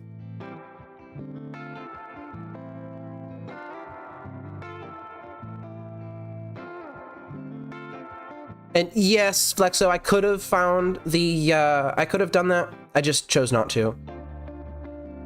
Raven Charm is their top card. If they've been sandbagging in Ajani this entire time, then Raven Charm is bad because they can kill it and then zero it to win the game. But I have an Inquisition of Kozilek on the top of my deck. So I think instead, I am going to just draw. Ragavan and double Marsh Flats. All right, game's over.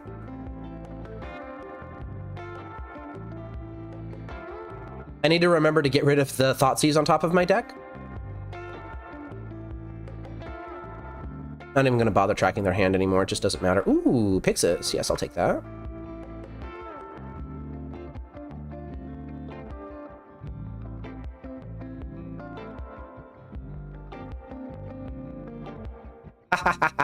I Like Toast is saying Lantern of Insight back. Yeah! I will let you know, I Like Toast, if you ever watch this video, I was rooting for you the entire time.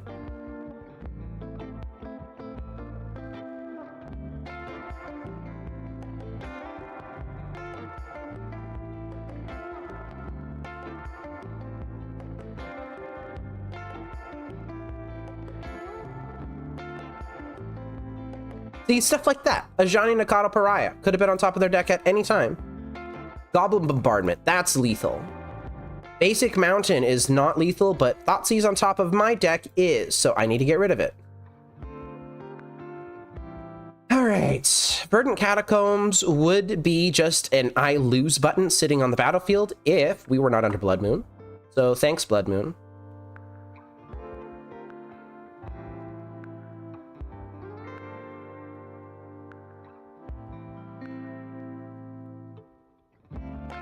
I am just going to go ahead and start activating these. We just need to get the game over with now.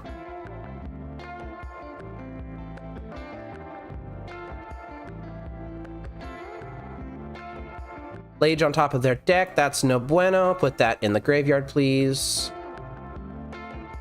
And Ajani on top of their deck is also not good. Okay.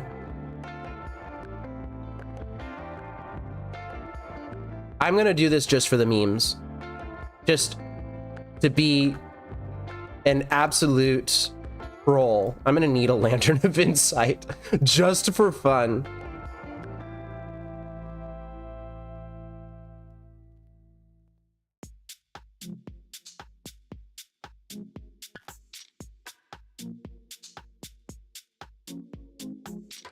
Oh, I need to not F6. Hang on.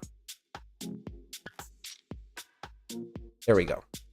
I accidentally F6'd instead of F0 because my muscle memory is set up for my mouse, and my mouse is currently shut off. Exile that, please.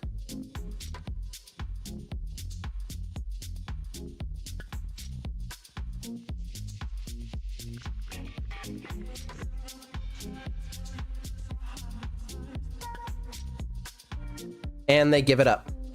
You know what, I Like Toast? If I ever see you somewhere, I'm going to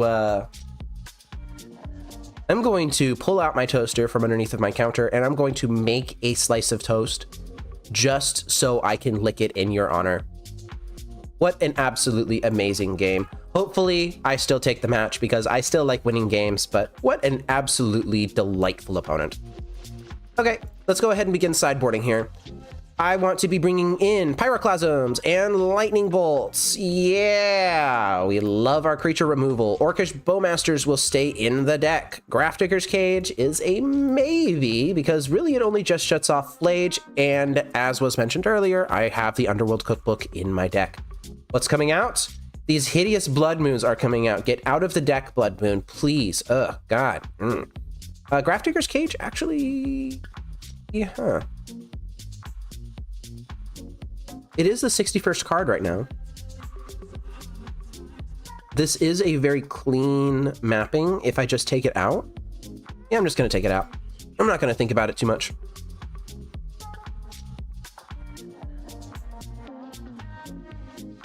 I had no right to win that game. I just didn't have to win it. But I just ripped. And I like Toast, the hero here, unfortunately did not rip. Thank you for tuning in, Yuki. I appreciate it. You tune in a lot, and I am grateful to see you in stream every single time. Have fun with Lorwyn pre-release. It's shaping up to be a really interesting set. Not much for Modern, nothing for Lantern Control, but, you know, still pretty good. I think I might keep this hand off of the strength of Orcish Bowmasters. Like, under traditional keeping hand rules, this is not a key. But Orcish Bowmasters might just be good enough to where I just keep a hand on it. Especially with like this turn 1 Ragavan, yeah.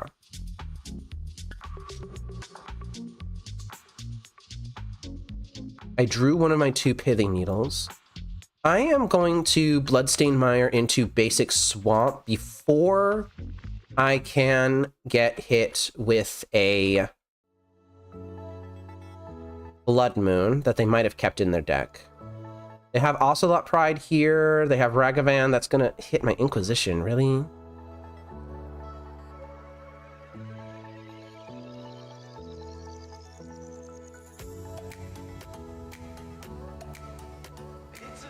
Turn 1 Ragavan is always nasty. Well, I'm just going to let that go. I hope that they don't Inquisition me here. They probably will.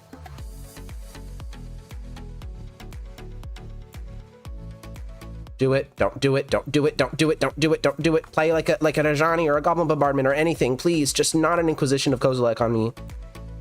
Oh, thank goodness. Okay.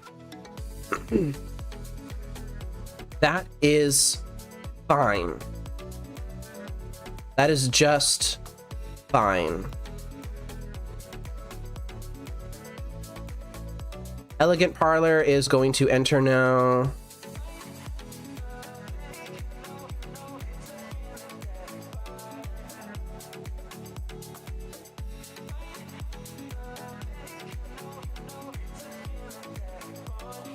Keeping that Ajani on top.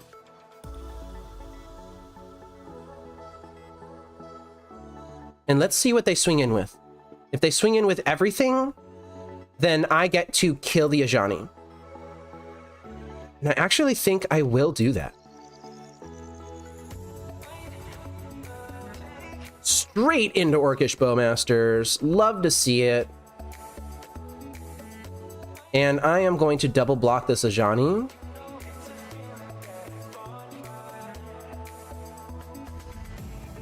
Oh, that was beautiful. I loved that. They can still drop Ocelot Pride, unfortunately, but I think this Urza Saga might start taking over the game.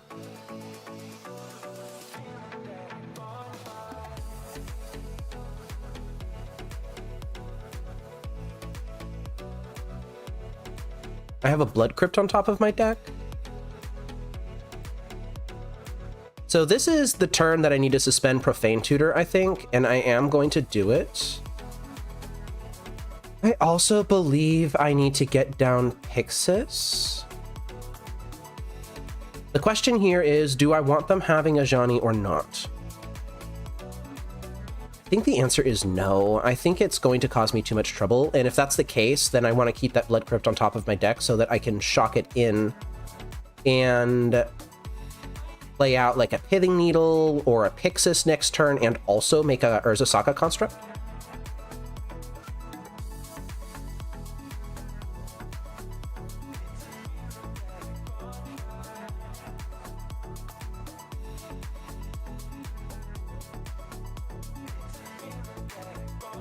I am stuck with you, Yuki. I'm perfectly fine with it.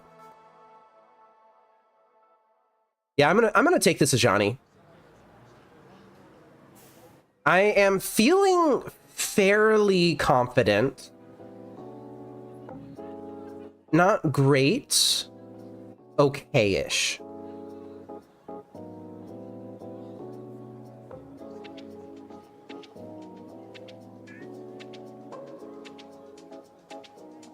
I haven't checked their hand yet.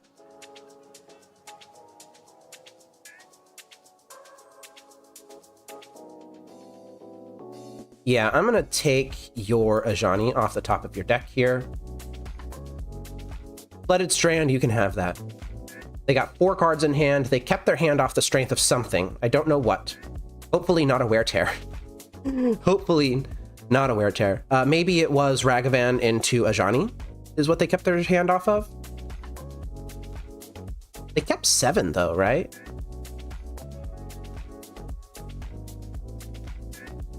They did keep 7. A 1-lander on 7 with Ragavan. I guess against my deck, where they know that I don't really have that much, like removal, might be fine. Oh, they just have another 𝗟𝗓𝗓. You know what? Fine. I'll cope.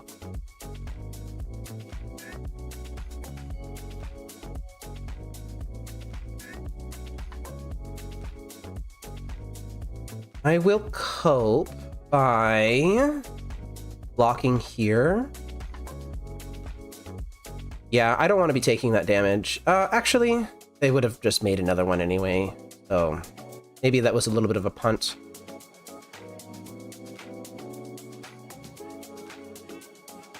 Oh, but they don't have another red permanent.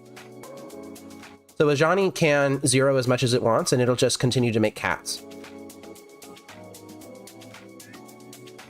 And they are plussing 𝗟𝗓𝗓. I'm gonna make another cat here.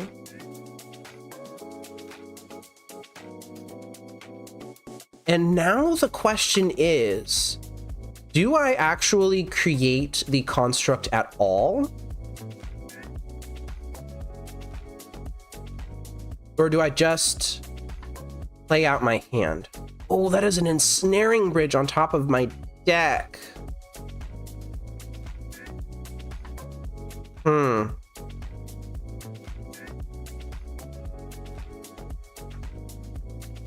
I need to think about this. If I play out my hand, then I would put the Blood Crypt into play tapped. I would take 2 plus 3 is 5. I would fall to 9.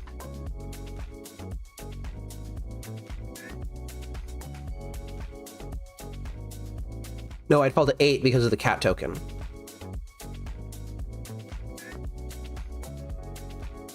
I do have a Profane Tutor on Suspend.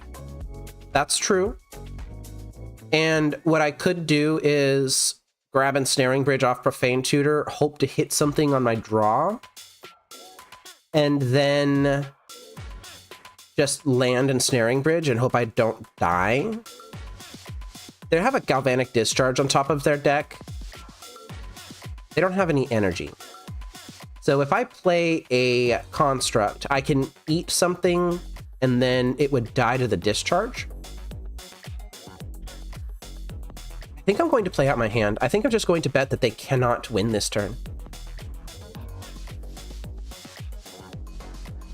Codex Shredder.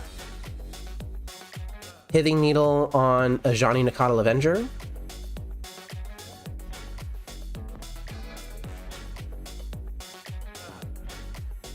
And Pyxis of Pandemonium.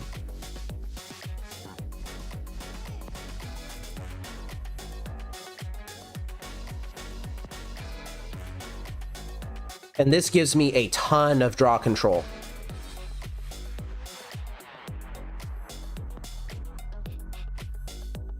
Now, I will note that the hero still has 3 cards in hand that I have no idea what they are.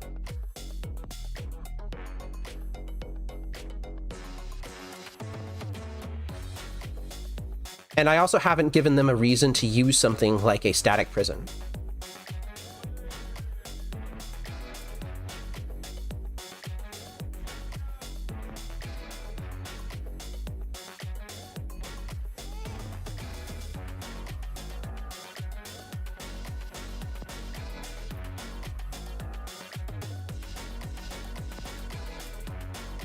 they're still holding. This will bring me down to 8. Man, I'm desperately hoping that they just have, like, Flage in hand or something.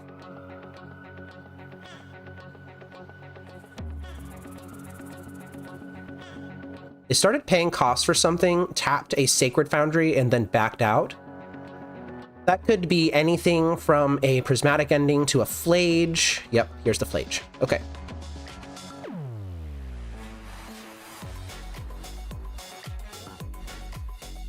That puts me to 5.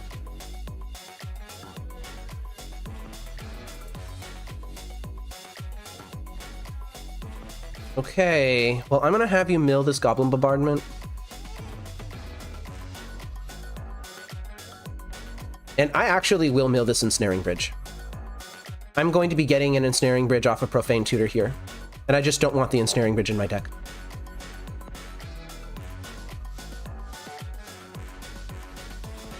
Here we go.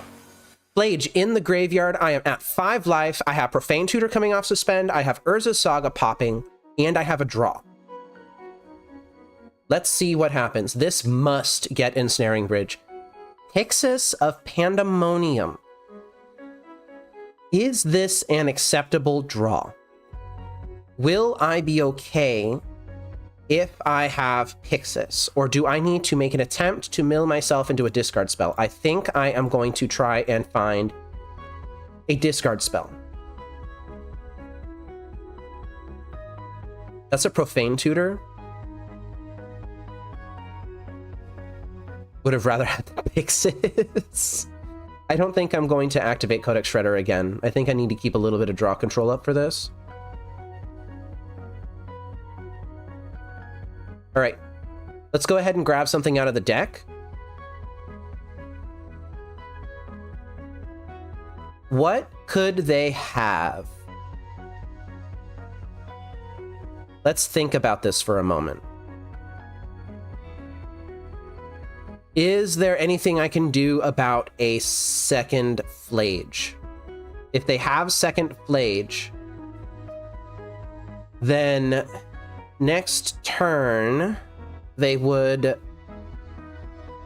be able to cast second Flage from hand or escape the one that they have in the graveyard. I'd fall to 2. I would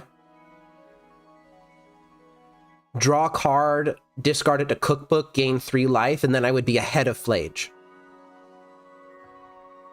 If they have Goblin Bombardment in hand, I am dead. They could just be slow rolling a Goblin Bombardment. I know that these lists will typically play anywhere between 2 and 3 Goblin Bombardments, but they all always max out on Flage.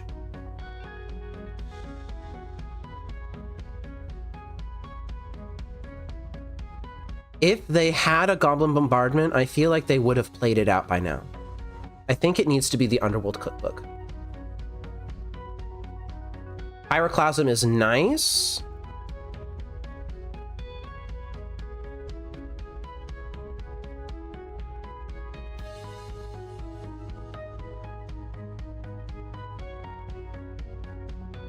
But not necessary, so I'm going to be putting that in the bin. With the Underworld Cookbook if I end up drawing it. So this is me accepting that if they have a removal spell for Ensnaring Bridge, or they have a Goblin Bombardment, then I am dead. If they have Flage, then I'm alive. They have 1 Goblin Bombardment in the graveyard already. They have a Flage in the graveyard.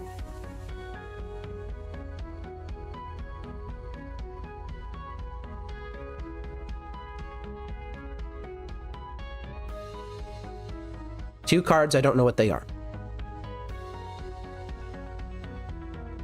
Any card that I draw off of this next turn, it must go into the Underworld Cookbook. Yeah, they had Static Prison, it just didn't matter. Okay, well, well played from the hero here. Really making me sweat. I really wish that I had found an Inquisition or a Thoughtseize or something.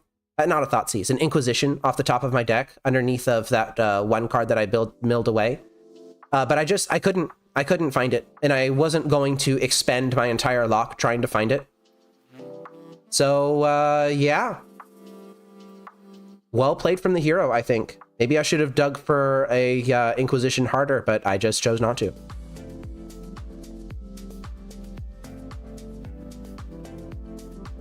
I think the sideboard plan is still fine. If I had a Dreams of Steel and Oil, I would probably bring that in.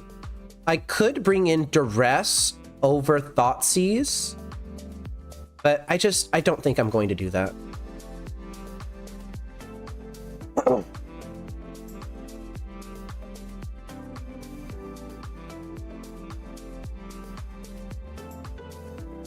This hand is not keepable. This hand is also not keepable. Dang it. Straight to 5 here.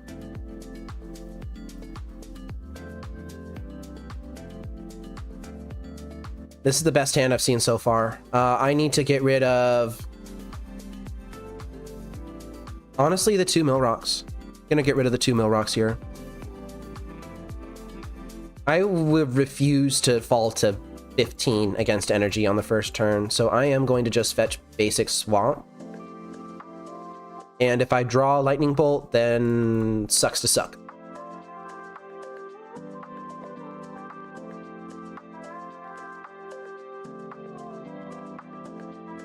So what do they have here? They have Ajani, they have Ragavan, they have Wrath of the Skies, and Seasoned Pyromancer. This is a pretty damn good 7 to keep. I think if I had a second discard spell, I would leave them with Wrath of the Skies in hand, and the next turn I would just discard it. And I would take the Ragavan here.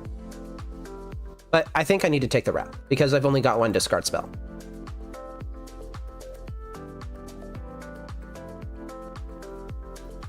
All right, and I am on Urza Saga and Prey.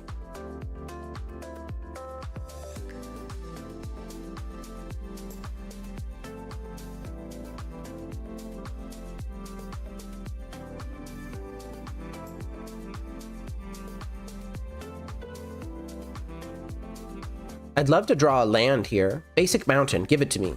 Even a Bloodstained Mire. I'll take that.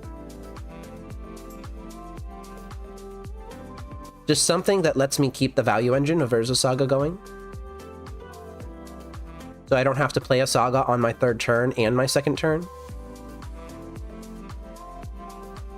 Blackcleave Cliffs, I'll take it. Okay. Suspending Profane Tutor there is decent. I am unfortunately going to be taking a hit off this Ragavan, and the construct is only going to be a 1/1, so it will fairly easily just, I don't know, just trade with this Ragavan instead of actually doing anything meaningful.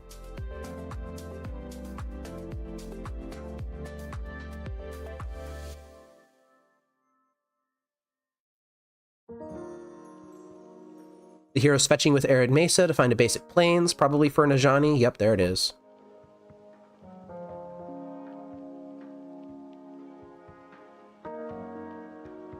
All right, I drew a Fomori Vault, which is pretty damn terrible, actually. And now the question is, do I just take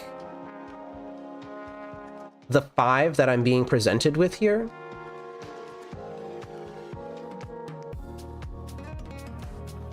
Or do I chump or trade with the Ragavan?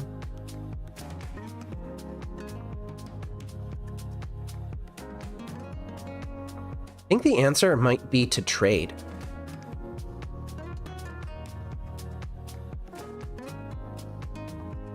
Two lands gone.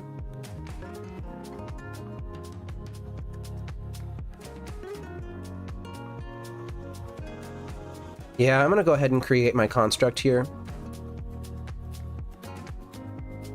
And I will trade with the Ragavan.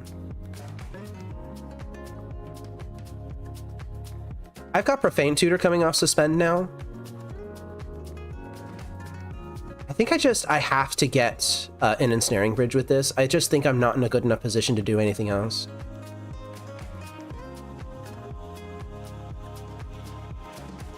So we are once again in a really bad spot. Urza Saga's going to pop here. I think I might just get a Lantern of Insight, start to get a little bit of information. Oh, Spyro's gone.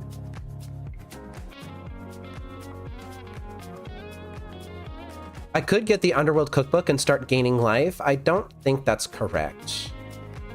I think I'm just going to grab Lantern. Wear Tear on top of the deck, as always. Alright. Well, Ensnaring Bridge is down. And I still have 2 cards in hand, so it's not even lowered all the way. Maybe I should have just grabbed a Pyroclasm. Maybe that would have been better. I didn't even think about that. Yeah, that would have been better. Just grab Pyroclasm, clear the board.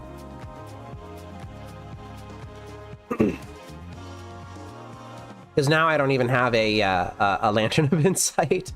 I can't even grab a Millrock off of this. I mean, I guess I could, but still. Fortunately, the hero here is just casting all of their cards. I really hope that they don't have something good.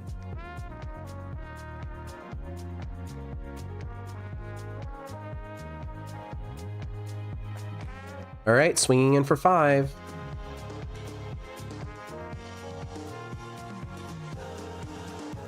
Please don't be a land. All right, Pithing Needle I can handle. I can lower Ensnaring Bridge all the way by casting this Pithing Needle. But what am I going to name with it?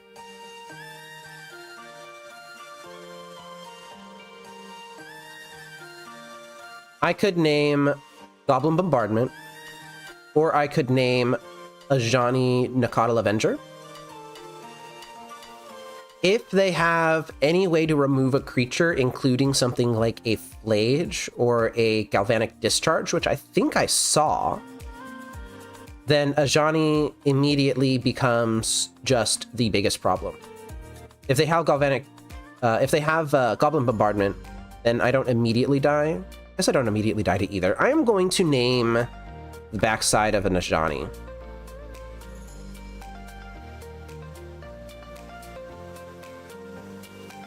And I'm going to be very nervous. Because once again, I'm in a very bad spot. I don't have a Lantern of Insight or any lock of any sort. And if they just have Wear Tear here, I'm just dead. Yeah, here we go. Okay, well, that was fun.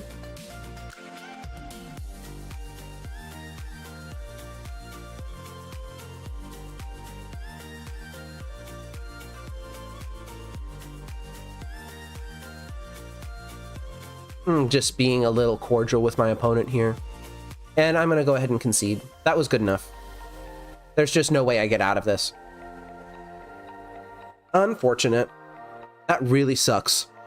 So I am now 1 and 2. And I'm kind of feeling the effects of Blood Moon. Like, it makes me really worry that Blood Moon might just not be good in the online meta right now. I don't know, like, I'm facing a lot of aggressive decks. I'll have to think about it. But yeah, I'm having a decent time still, I think. It's just the particular configuration of this deck with the Blood Moons and stuff. I'm really on the fence. So I am checking chat now. And yeah, y'all are probably right. Tutor Suspend is 1 in the black. I couldn't have gotten my hand empty, so it probably was correct at that point to grab Pyroclasm, and I kind of just kicked myself for that. I don't know. It was just a really tough spot. Like, I had to shuffle my Lantern and stuff. And I guess if I had gone through all of that and they had the Wear Tear anyway, and they had another Wear Tear in hand as well, so it probably just didn't even matter that much. I don't know. Maybe I am playing a little bit sloppy, aren't I?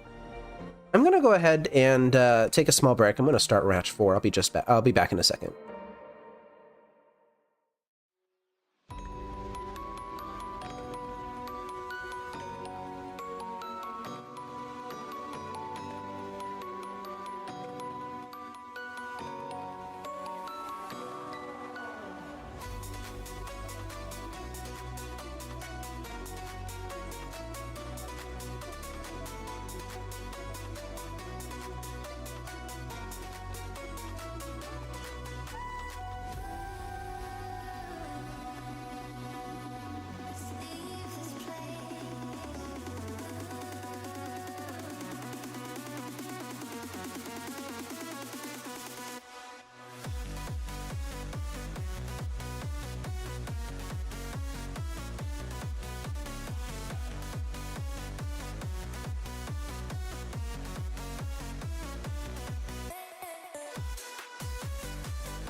I'm still waiting for everything to reset. I've restarted my Magic Online client and all of that. Trying to be better about that on, you know, between rounds. So I'll have that up in a second. I'm gonna catch up with chat though. Pandas, you actually are onto something. There is a variant out there that plays Tamiyo's, Emry's, Blood Moons, not Blood Moons, Mox Ambers, actually. So I haven't played it because I found that my creatures were just dying to removal, and Tamiyo and Emry both need an entire turn cycle to get around to, you know, being useful. But the variant does exist. I also don't like variants that have shaky mana, and Mox Amber not being online unless you also have one of 8 cards in the list is not great. Yes, you are right about Tamiyo. She does make clues, which doesn't force you to draw. And being in control of that is a really powerful thing. I just think that I might not even have the creativity necessary to create a list like that. I think that a list could exist. Something that is blue-black, probably. Something that uses its discard to protect its creatures. I just don't know what a list like that would look like. If you have an idea, drop it in the Lantern Control Discord server. I'm in there every day, more frequently than every day. I'm in there constantly, and was in there between rounds. I will see that list. And if I like it, and I have the time for it, then I'll play it on stream. Anyway, let's go ahead and start match 4 here. But yeah, I am interested in a Tamiyo list, potentially. I might have even played one in the past. I don't know if I don't remember if I actually played that list or if I was just farting around with it on Mox Fields. Might have just been farting around with it and just didn't find something that I liked and just wasn't happy. Unfortunately, it seems like my hand tracker is a little bit broken. I don't know what's up with that. But opponent doesn't have 3 cards in hand. I am on the play in match 4 versus Stuck Lard. Do I keep this? No, I don't keep this. That's a straight mulligan. No red mana for that hand at all. No black. I will keep this instead, and I'm actually going to bottom the Shredder out of it. Nice 1, 2, 3. Swamp Pyxis, Swamp Bowmasters, Blackleaf Cliffs, and Snaring Bridge. I'd even lead on the Blackleaf Cliffs. Yeah, let's go ahead and do that. Just in case I draw like an Urza Saga or something. Although if I drew an Urza Saga, then maybe it would have been better to lead on a basic swamp so that Blackleaf Cliffs could be my 4th land drop. And that would have allowed me to play like a Blood Moon that I had top decked or something. I don't know. I might be thinking too hard about this. And once again, Sacred Foundry into Ocelot Pride. I will be able to snipe this Ocelot Pride because I'm on the play. Ooh, Blackleaf Cliffs number 2. Yeah, I'm just going to hold this open. I'm not going to bother doing anything else. I don't have a lock, which is really unfortunate. And I'm playing Blood Moons in my deck against an opponent who's maining red. Here we go. Second Sacred Foundry into a Goblin Bombardment. I am going to kill this before Goblin Bombardment comes into play.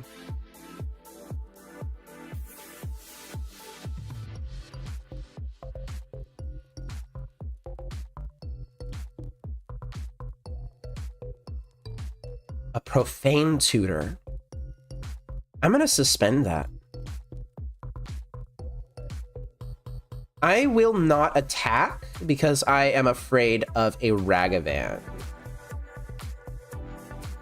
Dashing in a Ragavan and then having fodder to shoot down my stuff would be pretty devastating for me, I think. Just not even going to bother. Seasoned Pyromancer is going to come down. They just let the ability resolve. And now I get these Orcish Bowmaster triggers and I can put them wherever I want to. If I put them on the elemental tokens, then they can sacrifice them to the Goblin Bombardment and kill my stuff. I would just lose Orcish Bowmasters in response. If I put them on the Spyro, then basically the same thing happens. The only way that I am guaranteed stuff here is if I put these on their face. So I am going to do that.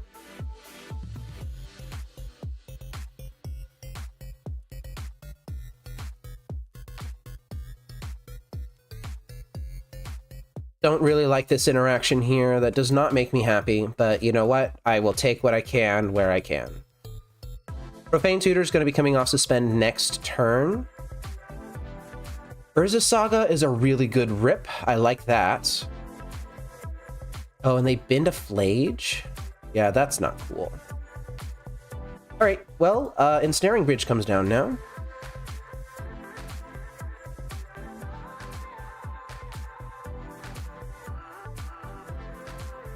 Going to continue to hold back. This is not about attacking. And even if it was, like, this Orc Army can't attack anyway because it's too big.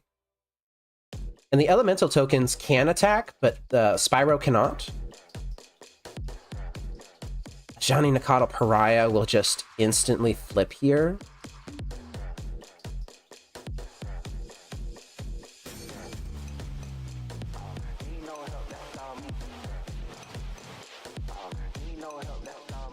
They're going to kill Bowmasters.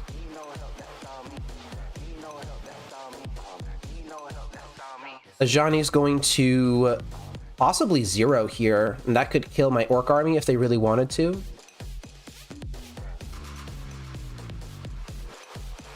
And they're dashing in a Ragavan. It can't attack regardless of what they do. Nice to know that they have a Ragavan in hand, though. Come on, just kill the Orc army token. No, they're doing it to my face. I don't like that. Come on, man.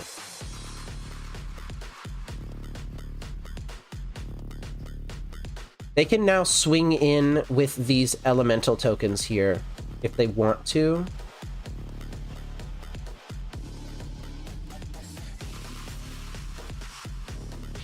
And they probably should swing in with both of them.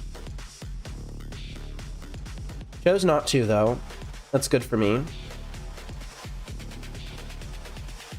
Oh, they sacked the Ragavan. They're not dashing it back to their hand. All right. That's fine, I guess. Profane Tutor's coming off suspend here. This is going to really suck for me. Because I need to Pithing Needle the 𝗟𝗓𝗩 and I need to Pithing Needle the Goblin Bombardment.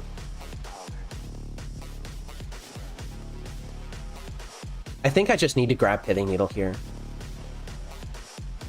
Oh, that's another Profane Tutor. That's really good. I think instead of creating creatures, I just need to cast my spells.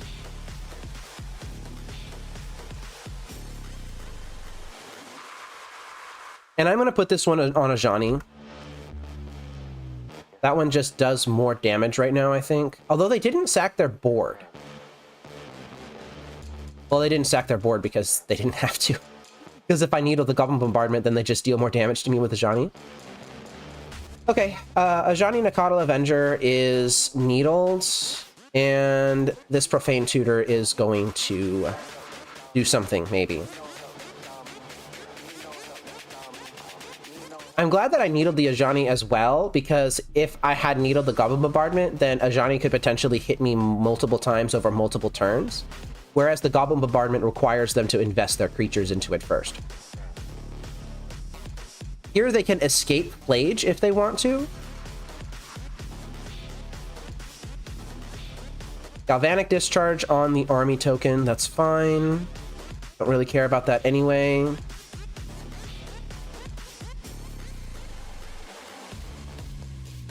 Profane Tutor will come off suspend next turn. And I have an Inquisition of Kozilek.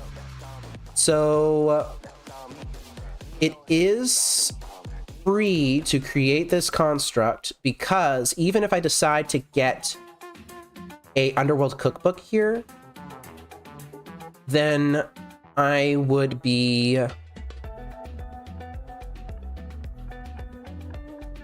able to pop the food.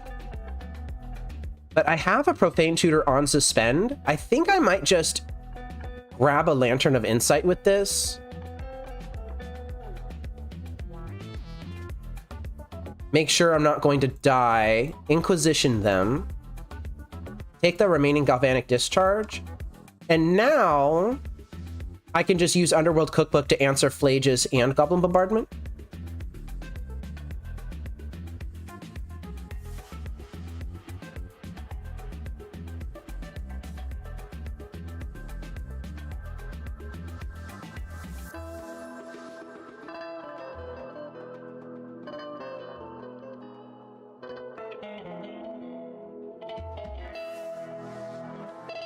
I fall to 11 here.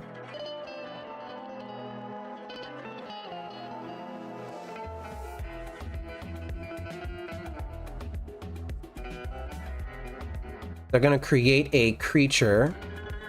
1, 2, 3, 4, 5, 6, 7, 8. That's not enough.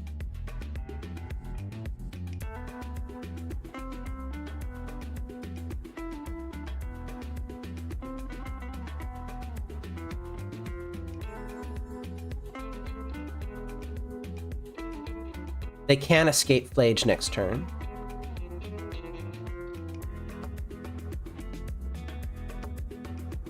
Geez, I'm really just struggling to think about this.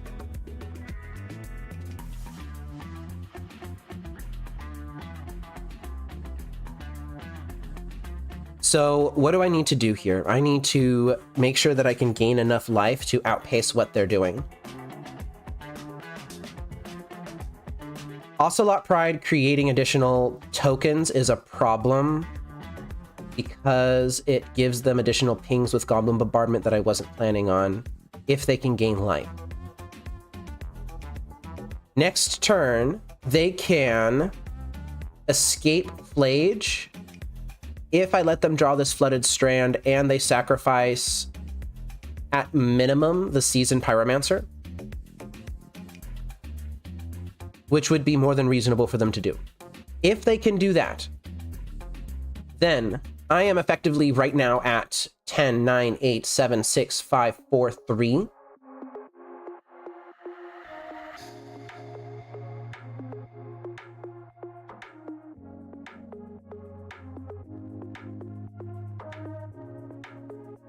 If they did that, then I would cast Profane Tutor, I would grab the Underworld Cookbook, I would draw a card for turn, I'd discard the card to Cookbook, I would go up to 6.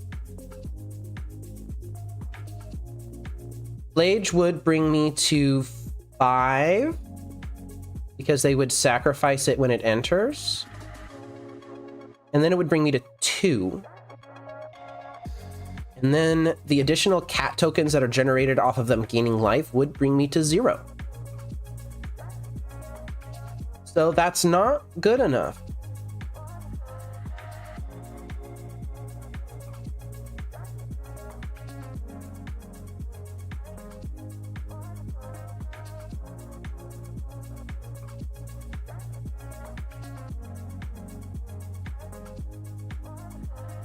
I'm going to cast Profane Tutor. I might just need to grab a Pithing Needle, take my medicine now. But if I do that, and they sacrifice just their entire board, then I'm dead anyway.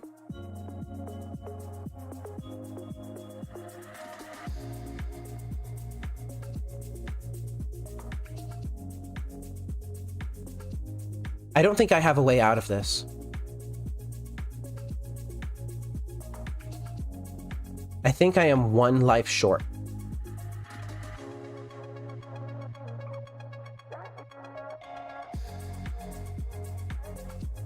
There is another option. I could grab Grafdigger's Cage. That would prevent the Phlage from coming out of the graveyard at all. So I would fall to 3, but they couldn't Phlage me. And then I need to find another answer to Goblin Bombardment before They draw 3 creatures.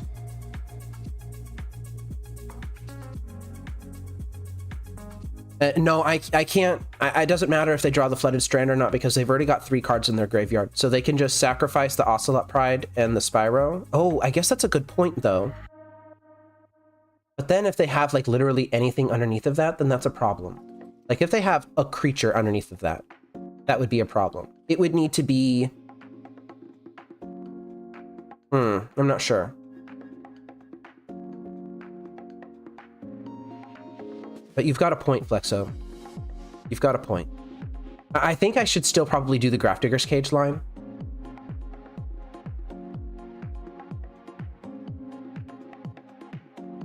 But goddamn, I need to find an answer to Goblin Bombardment ASAP. Because what they can do is they can sacrifice the Spyro to the Goblin Bombardment, and then they can create 2 more thingy things. And then they can put me to 1, and that it's terrifying. All right, Mox Opal, I'm gonna have to take it.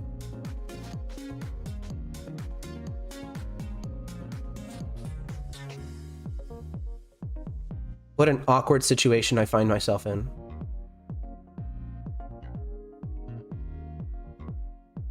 I need an answer ASAP.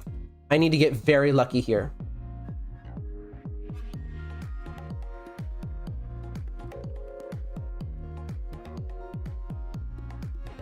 Oh, they have a Flooded Strand in hand already. So yeah, exiling that wouldn't work.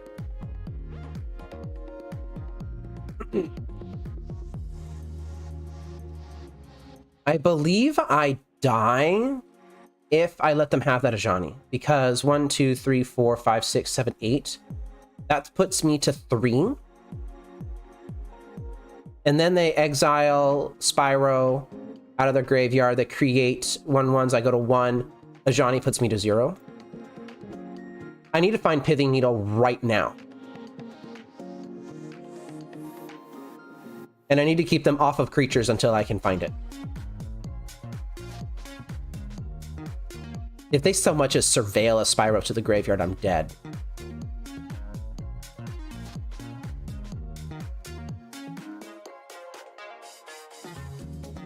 That's not good. That's not good at all. Well, they're going to be fetching with Flooded Strand anyway. So I should just exile now. Underworld Cookbook. Oh my god, I have a chance. I have the faintest chance. They need to fetch with Flooded Strand and then not hit.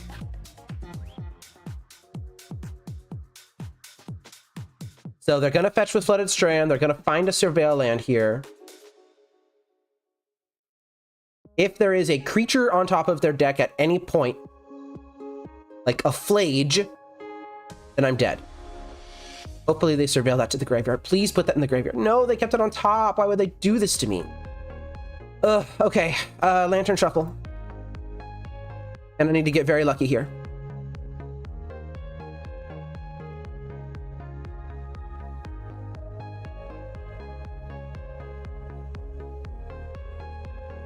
Okay, they didn't kill me. Now, the question is, do I push my luck twice? And the answer is no. I am going to discard this. I'm going to just start gaining life. I'm going to do this now before they can do anything else. All right. Oh, okay. So that was one problem solved, but it came at the cost of my Lantern of Insight.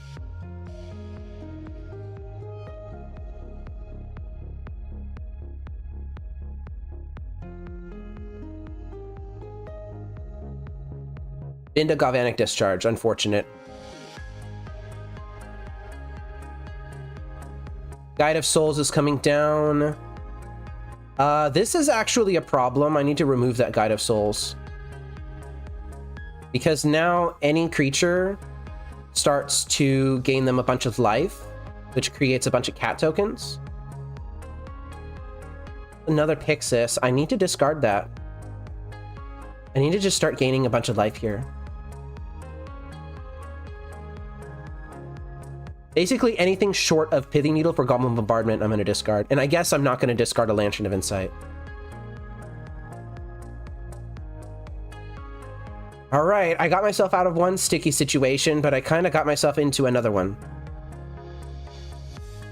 All right, I don't care what they drew because I didn't play it.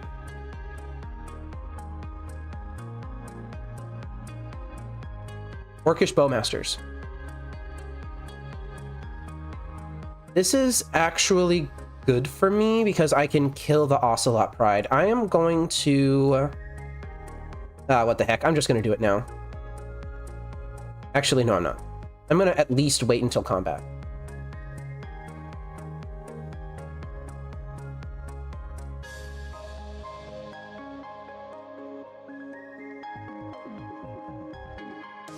If they cast any creature, I'm going to put Orcish Bowmasters on the stack above it. All right, they didn't cast any creature. I am going to move to combat. And I'm going to cast this.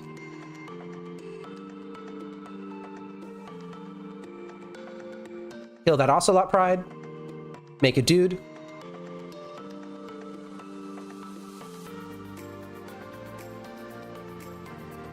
They're going to ping the Bowmasters. I don't care. I literally just needed to get Ocelot Pride off the table. And they didn't cast another one. All right. Ensnaring Bridge number 2. Do I cast that? Have I seen Static Prison out of this opponent? I haven't. If they have another Ocelot Pride, what happens? They'll make a bunch of cats. I think I'm actually going to discard this. And I'm going to gain the life. And I just need to count on them not having Static Prisons.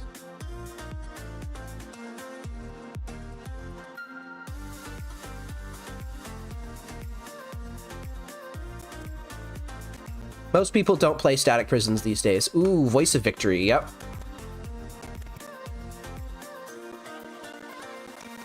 Oh, this is not fun. This is not comfortable for me in the slightest. I am not having fun. I am having lots of anxiety. Who am I kidding? I'm having a great time. I actually enjoy this sort of gameplay. Believe it or not, it's extremely stressful, but it is rewarding to me, I think. I don't need that Inquisition. Whatever is in their hand is not going to win the game because they've had multiple live draws here.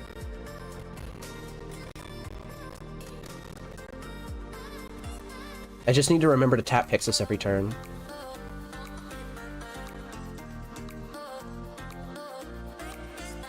Profane Tutor, that is an instant suspend. Please save me, Profane Tutor. I'm desperate. My children are starving.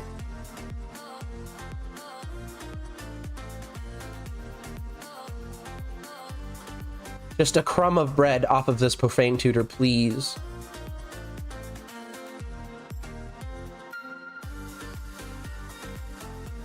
Basic Swamp. Get rid of that. And now I have to fade one more draw.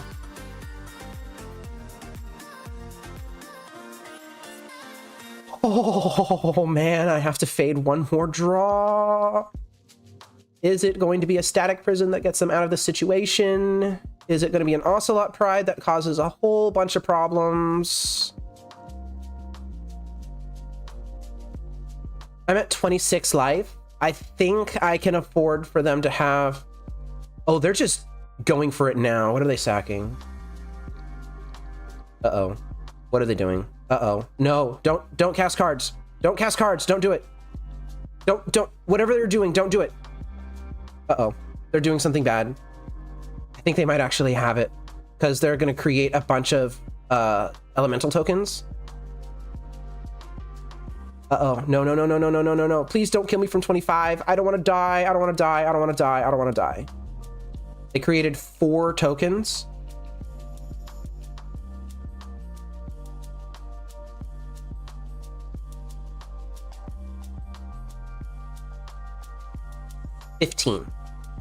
They've got 15 damage in play right now.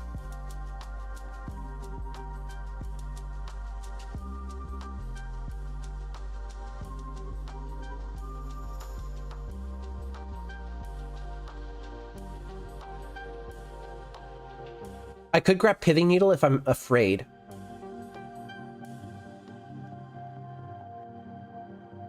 They haven't found a way to remove Ensnaring Bridge yet.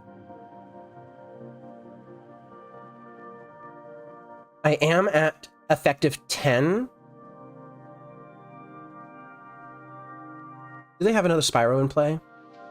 No. Do they have another Spyro in their graveyard? No. I'm gonna grab Lantern. I'm just gonna do it.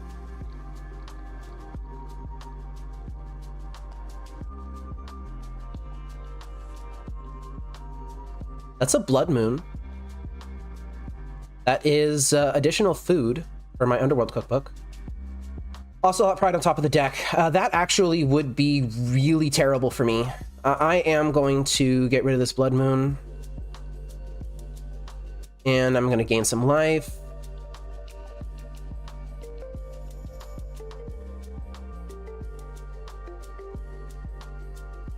I think that is terrible enough for me that I get rid of it. Arena of Glory, fantastic. And a Millrock on top of my deck. Just fade this. Yes, I faded it. Okay, Arid Mesa in hand. Still 2 unknowns. Hopefully they're not helpful. I am going to take this Codex Shredder and I'm going to run away with the game with it.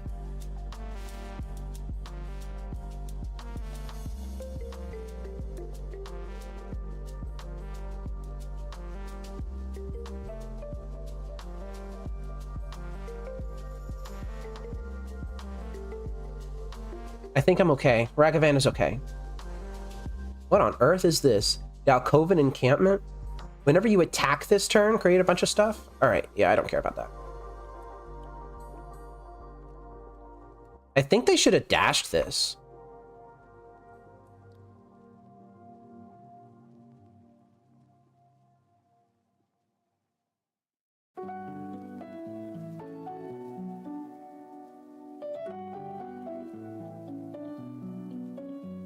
Oh wait, do they have 1 Ocelot Pride or 2? Okay, they've only got 1. Oh, I'm so glad I took them off of that second Ocelot Pride. Oh my god. That would have just been terrible. This game has taken way too long. I am going to draw this, and I'm going to gain life.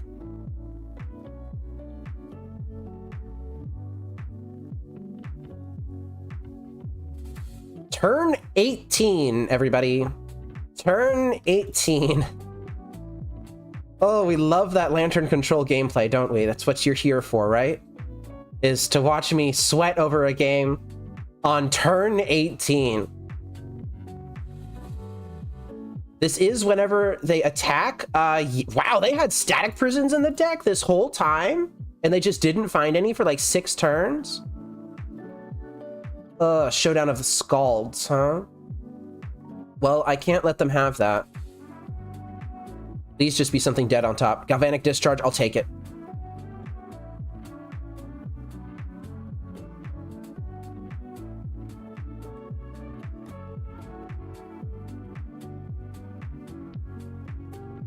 Discharging my Construct, I don't care about that.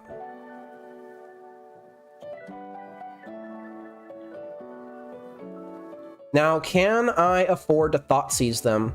4, 5, 6, 9, 12, 14, 15, 16, 18, 19.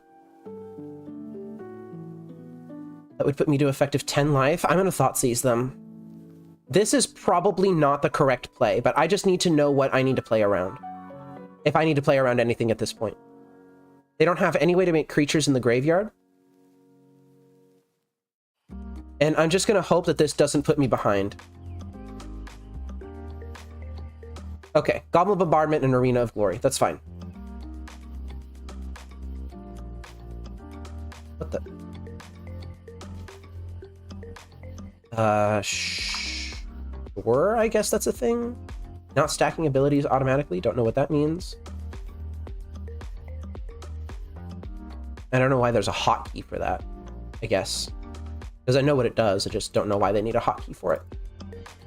Oh, man. Get rid of that Flage. You can keep Goblin Bombardment because it is just active anyway. Discard this Inquisition of Kozilek. Create the food, pop the food, F6.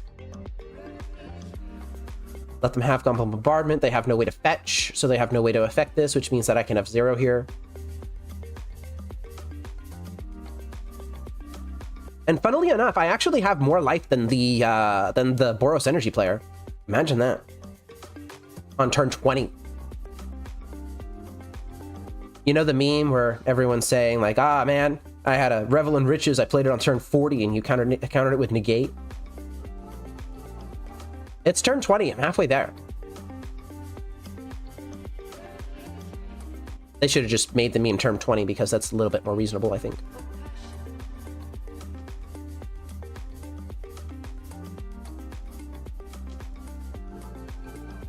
Oh, why did I do that? I passed turn. I'm so silly. Oh, this is an Orcish Bowmasters. It just doesn't matter now.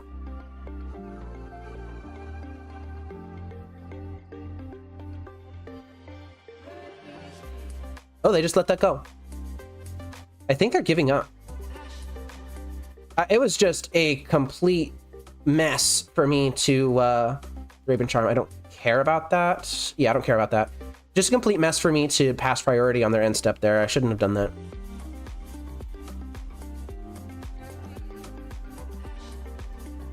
All right, they're creating their tokens.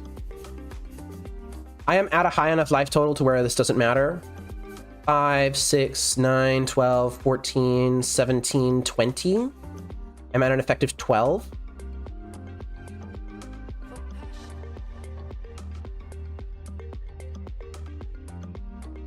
I am, however... Oh, I can't mill because I'm already tapped out. That's very dumb of me. Okay. Mill you... Ajani Nakatl Pariah is just 2 additional creatures at this point. And I just gained 3 life. Okay. I think I might just barely squeak out of this.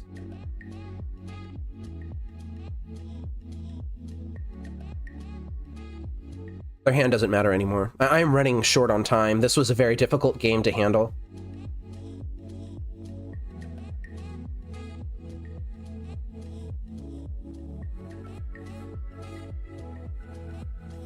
Okay, I believe twice this game I used an Orcish Bowmasters to kill a Ocelot Pride. So I think that Orcish Bowmasters is actually helping.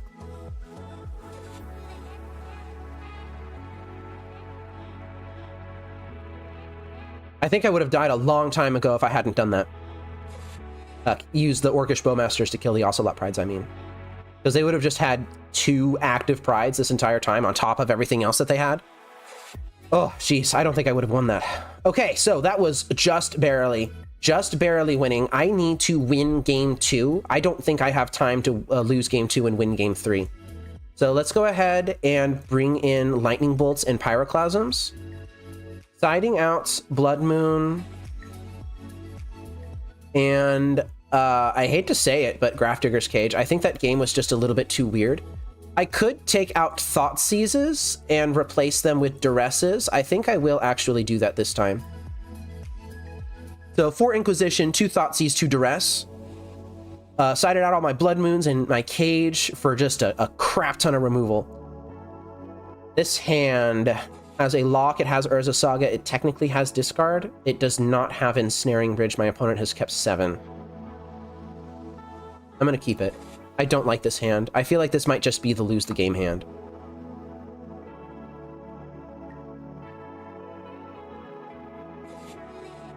Honestly, there's a decent chance that I shouldn't be playing this game at all.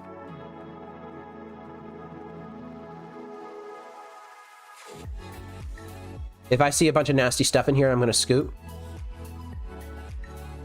All right. Didn't actually fully process what that hand was. I just took the only card that I could. Took the Goblin Bombardment. They have Ragavan, Spyro, Ocelot Pride, and Ajani all in hand. And I don't have an Ensnaring Bridge. If I don't find an Ensnaring Bridge very, very soon, then I'm going to die. Ajani Nakata Pariah is down. Are they going to use this to cast an Ocelot Pride? Nope, they're thought seizing me. Okay. They took my Lantern of Insight. That's reasonable, I think. Just ripped another one. All right. Goblin Bombardment is a big no-no. I cannot let them have that. Lightning Bolt, huh? All right. Windswept Heath is down. Ragavan is down. Ocelot Pride is not down. I'm taking 5 here.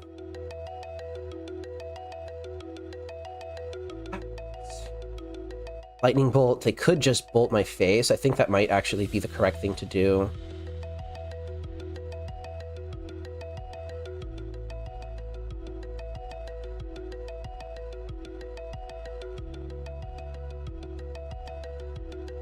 Catching with Windswept Heath first. They have Spyro in hand and 1 unknown card.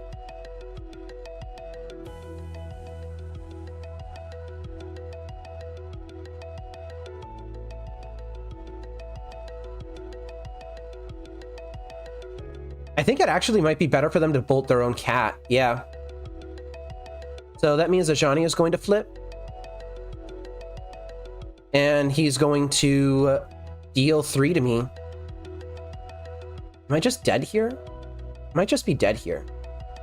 I'm going to draw this Mox Opal. I'm going to be able to create a creature to block.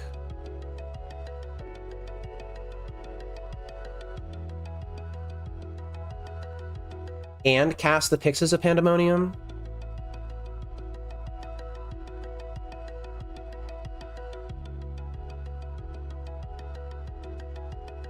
I'm going to take 1, 3. I'm going to fall to 7. Ajani, I can needle next turn.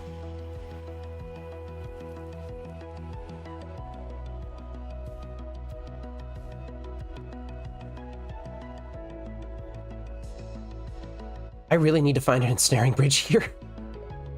Oh, this is not fun. I need that ensnaring bridge.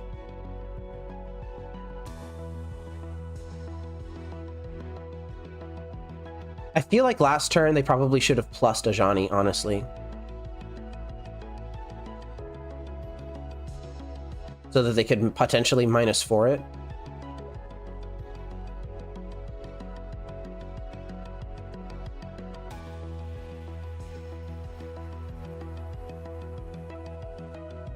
Man, I'm really just hoping that the last card that they have in hand that I don't know about is a dud.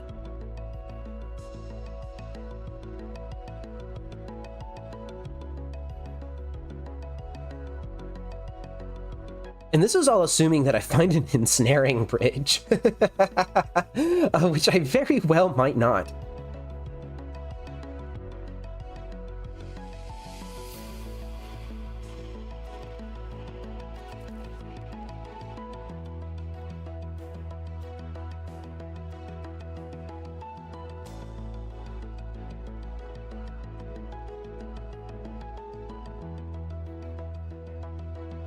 Although I might be able to make constructs big enough to hold down their board.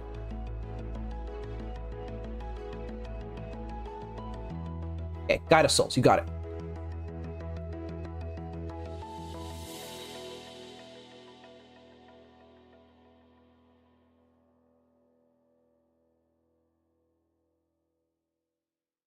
They can put a flying counter on something here?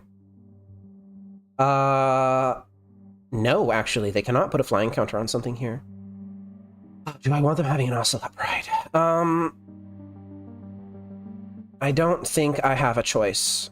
Ocelot Pride and Plains. Huh? Oh, I'm just dead. I think I'm just dead. 1, 2, 3, 4, 5. Yeah, I'm just dead. I'm gonna concede before I lose any more time. Assuming that I would have even been able to find a ensnaring bridge, which I was not. Nothing was coming to save me. Okay, but even if I had found an ensnaring bridge, it is all this stuff just was not, it was just not working. All right, let's go to the sideboard and see if my plan is working so far. I think that the duress is fine. Not being able to take a creature hurts. But I can't play 8 Inquisitions of Kozilek. I'm gonna go ahead and run this back, and I'm gonna be on the play this time. I've got 8 minutes on my clock. I need to win this game very quickly. I would like to be on the play. Oh, I have less than 8 minutes. This is a keep. This is actually a pretty good hand. The only thing it's missing is a Millrock. Goblin Bombardment, Ocelot Pride. I'm going to take the Pride.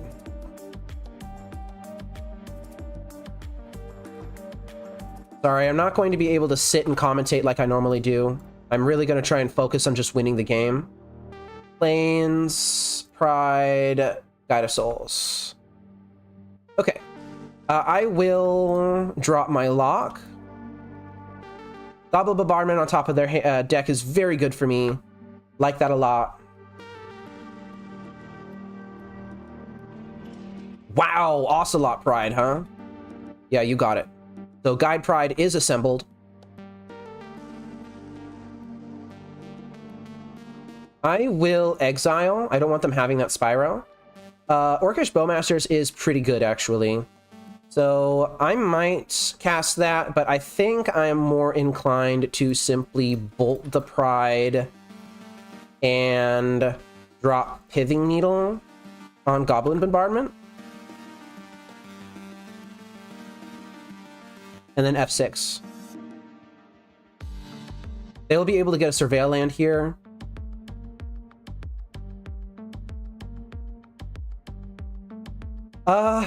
I am going to get rid of that Seasoned Pyromancer. Hope I have nothing underneath of it. Wrath of the Skies. That is actually terrible for me. Because they can Wrath for 1. I have to let them have it.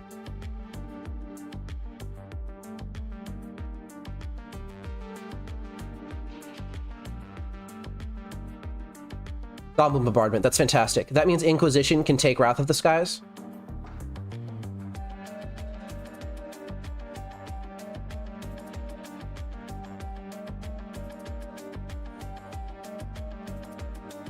I don't know why they cast Goblin Bombardment there. But I need to do this now before they can do anything else.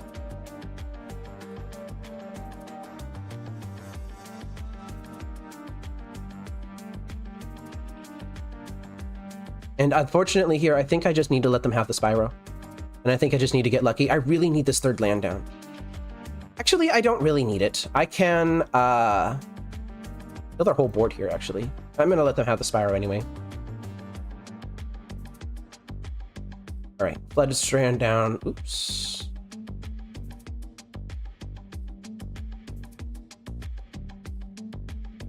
Sacred Foundry is their thing. Spyro's going to come down. It's going to get rid of the other bombardments. I'm going to F0 here. They're going to draw into Ragavan and Flage.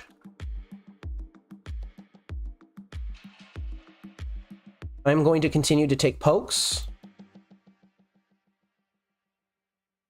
They're pumping up their thing. I actually think that might be good for me. Lightning Bolt on top of the deck for them. I'm going to exile with Pyxis here. That's very good. Okay. So I am at 8. I'm at 5 from the Flages. This fetch brings me down to 4. I need to land Ensnaring Bridge right now. I'm going to go to 2 from these.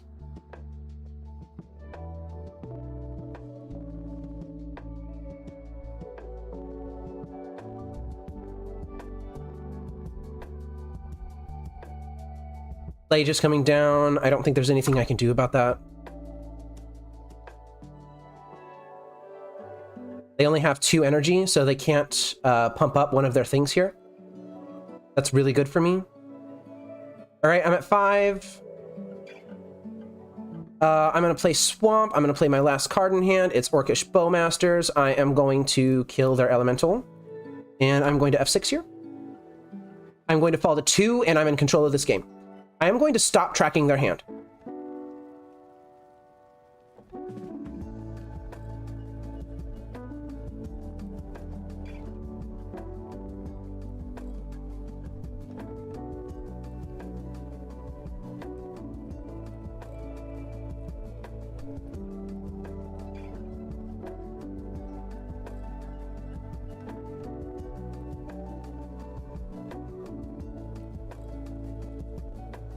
Guide of Souls is okay. I am looking for mill rocks, primarily. They have a fetch land, so I need to respect that. They have lightning bolts in their deck. That sucks. Okay, Wear Tear is game ending. I need to get rid of that.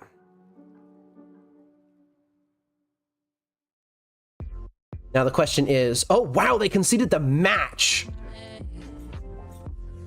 Well, they did not need to do that. They really did not need to do that. They did not need to concede that match. What would have happened is they would have shuffled. I would have exiled this Swamp. I would have had Lightning Bolt on top of my deck. I probably would have just bolted something irrelevant, like this Guide of Souls probably. And then we would have been in a very interesting and tense game. Where I am desperately digging to keep them off of things like Wear Tear and Wrath of the Skies and Lightning Bolt and Phlages, while trying to dig myself into more mill rocks, you know, just normal Lantern control stuff. But they really did not need to concede that match. I guess they just didn't want to play anymore. Oh, it's the Lantern effect on people. You just don't want to play anymore.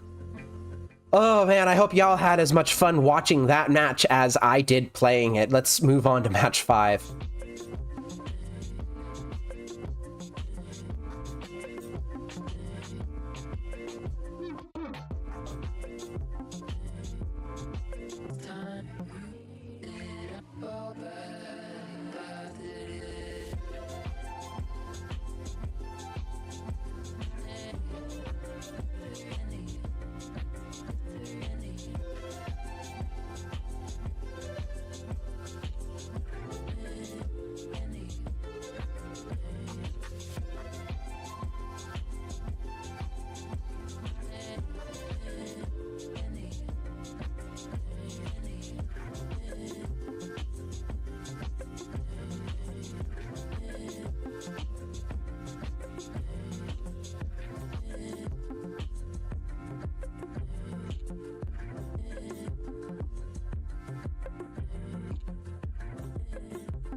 Just gonna make sure everything's still up.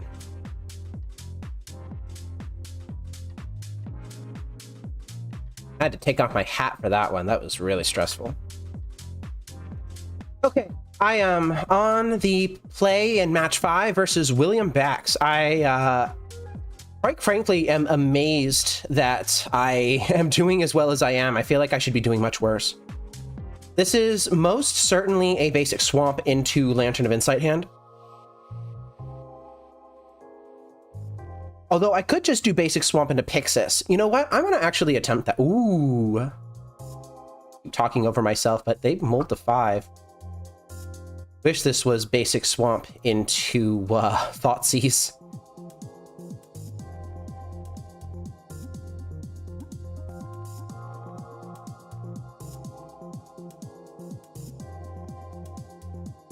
Blooded Strand, huh?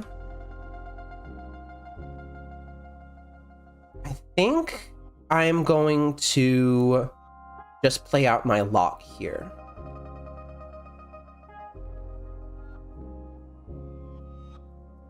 I'm gonna grab Basic Mountain. They didn't consign me.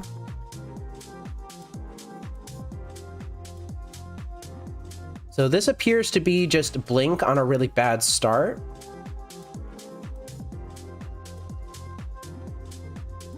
Looks like it's just Blink on a really bad start. I have all of the colorless things in play that I need. I'm gonna let them have this consigned to memory.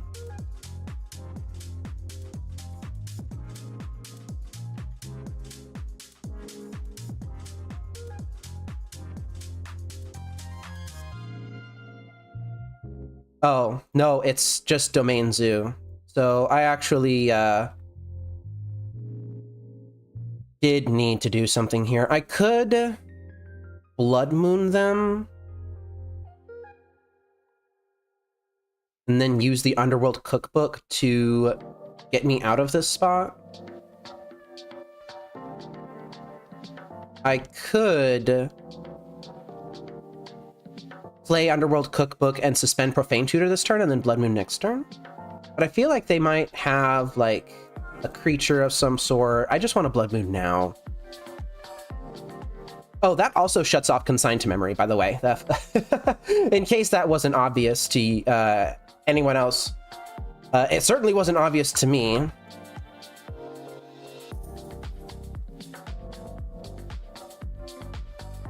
Oh, and it makes Territorial Kavu into a 1/1.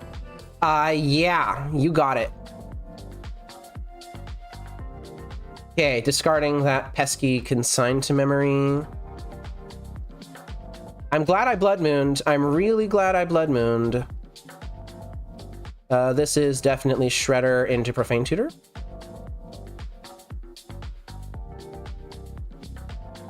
I think this game's wrapped up. I think Blood Moon won this. Oh, they're gonna bolt my face? Oh, jeez. How rude. How inconsiderate.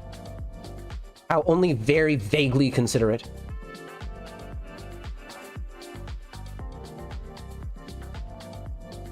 Legend of Roku hit 3 cards that they can't cast. Lovely.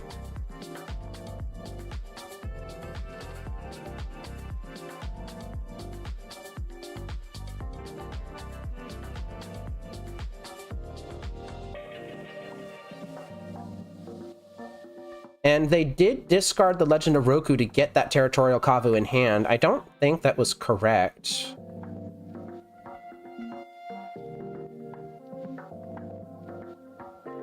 I'm gonna take the Scion of Draco. They could eventually theoretically get up to 10 mana.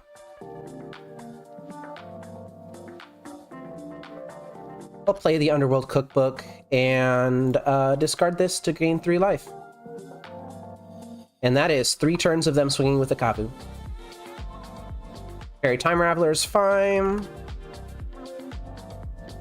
They get to add a mana of any color. They added a green. Cast another Territorial Kavu. All right, that's fine.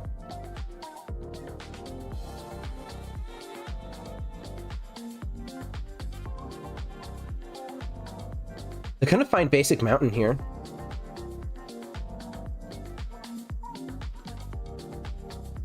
And I don't really think I need to worry about much right now, right? I think I'm just going to cast this. Probably just going to get Orcish Bowmasters here.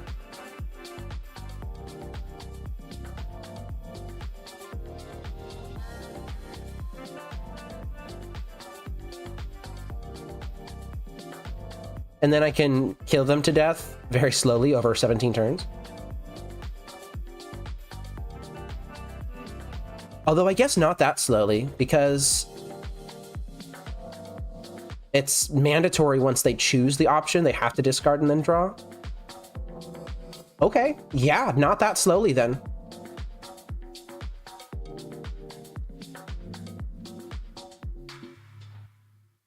Oh, right, Avatar Roku can attack. Yeah, I forgot about that. Oopsie. Well, time to find an ensnaring bridge. Boop. Orcish Bowmasters. Kill you.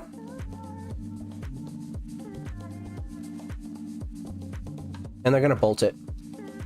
Yeah, okay.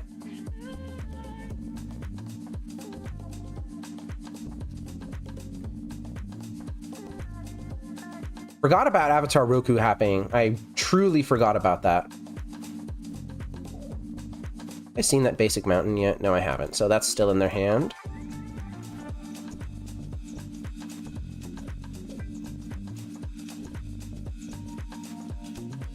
All right, so it's Flooded Strand and then Wooded Foothills, actually. I'm going to be able to jump there, and I need to find an ensnaring bridge ASAP. Yeah, that Orcish Bowmasters was just really greedy on my part. Oh, there's ensnaring bridge. Never mind, everything's fine. I don't know what you were worried about. I wasn't worried about anything. I don't know what you were worried about. Come on. And they conceded the game. Yeah, that's why we play 4 ensnaring bridges in the deck. So when you just decide to do the objectively bad call and get super greedy, then just ensnaring bridge just pops up on the top of your deck with 1 tap of Codex Shredder. Oh, it's so easy. Yeah, it is actually nice to see a matchup where a Blood Moon could actually come into play. Now, this deck plays basic Mountain and basic Plains. So if they have the basic Mountain and basic Plains, and they have any of these fetch lands that can go grab it, and they have a Leyline of the Guildpact start, then that means that even if I shut off their non-basic lands, the Leyline of the Guildpact will still make their basic lands into any color. So it's not actually that good against them. But, you know, it was fun doing that. Vindicates are just rotting in my sideboard. Lightning Bolts are good. You know what else is good? Duress is good. I am going to side out Grafdigger's Cage. I am going to side out Pithing Needle. And I'm tempted to side out the Blood Moons.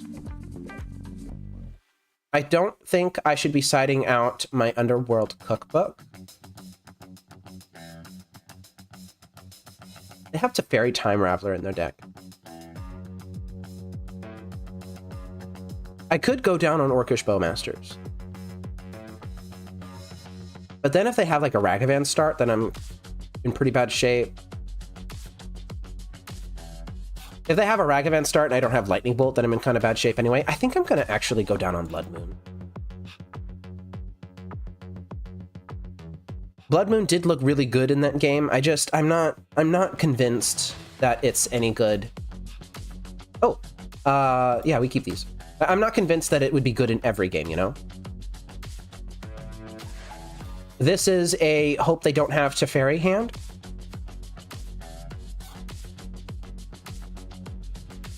All right, well, Flooded Strand into Steam Vents. Into Ragavan. Okay.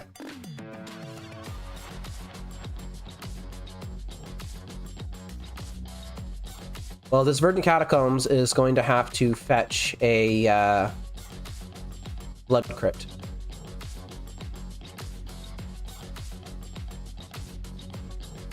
Just gonna do this now. I don't need to wait for them to attack. Okay, it is the second game of the 5th match in this league, and Blood Crypt being fetched off of Verdant Catacombs, I believe, is finally relevant. Wow, they had the Stubborn Denial. I was trying to play around them dashing in another Ragavan,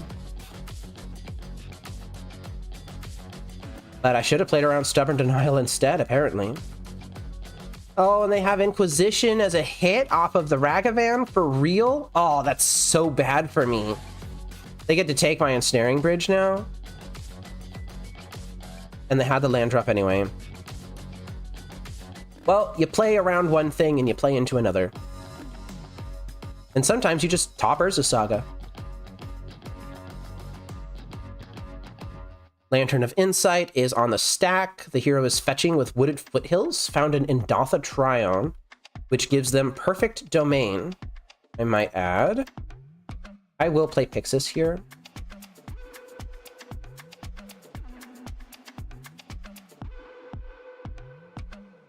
It seems like they have done the interacting that they want to do, and now they're just trying to close out the game.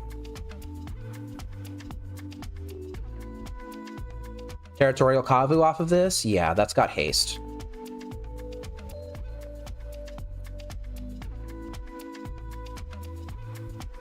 Lightning bolting my face.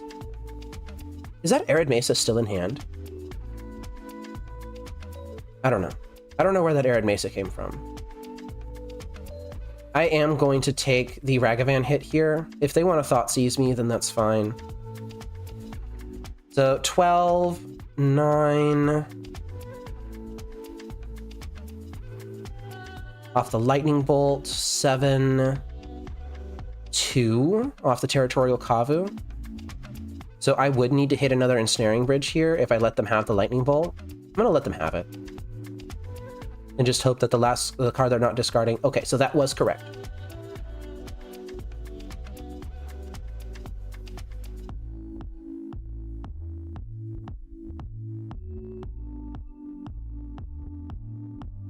Oh, I think I might be dead anyway.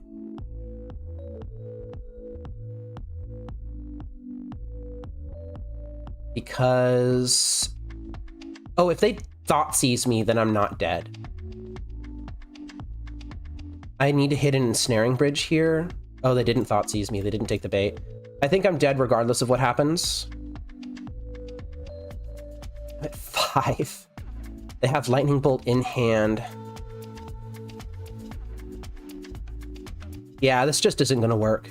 I would, create a construct, block Territorial Kavu, still take the hit from Ragavan, and take the hit from Lightning Bolt? It's not going to work. I'm just going to go ahead and concede the game. And every single match this league, I have won the first game and lost the second one. Just trying to really pad out that runtime for y'all, you know? I'm just going to run it right back. I think the Stubborn Denial on the Bolt on Ragavan won them that game. That Ragavan just hit Inquisition of Kozilek and took my Ensnaring Bridge, man. If I had kept that Ensnaring Bridge in hand, I probably would have been just fine.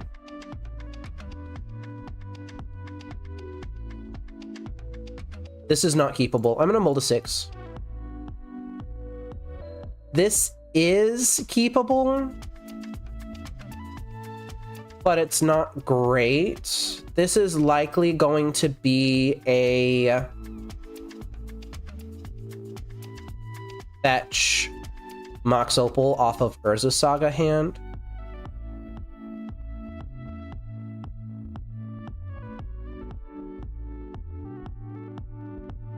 Now I need to decide if I'm going to play Urza Saga first or Swamp first. I think the answer is still Swamp first, because I might need the constructs.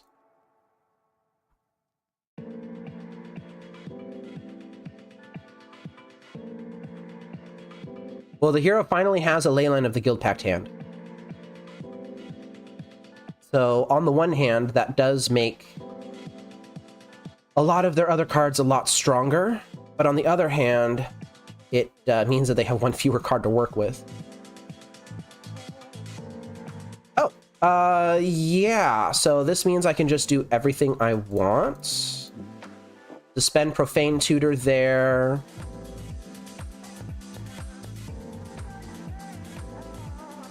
Godless Shrine, are they shocking it in? Nope. Interesting. Very slow start from the hero here.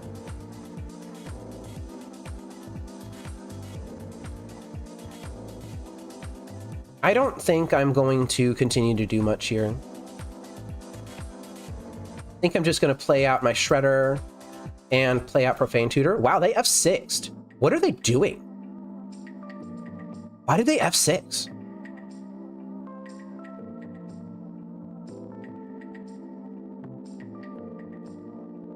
That's a Territorial Kavu. Like, what do they have in hand that they're just F6ing through my turn? Not F6ing now. Don't have a consign to memory, I don't think. I think I'm gonna grab Ensnaring Bridge here.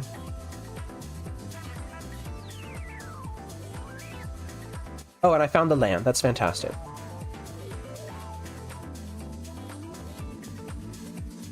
Do I make the construct? It's only a 4/4, assuming it even survives. Nah, I'm not going to make the construct. I am going to instead just slam an Ensnaring Bridge. I'm going to grab Lantern of Insight here.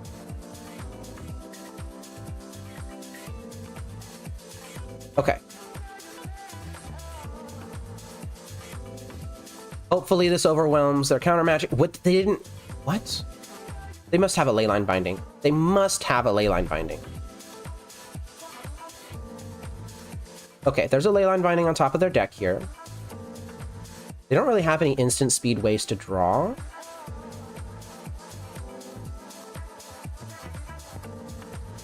What is in your hand?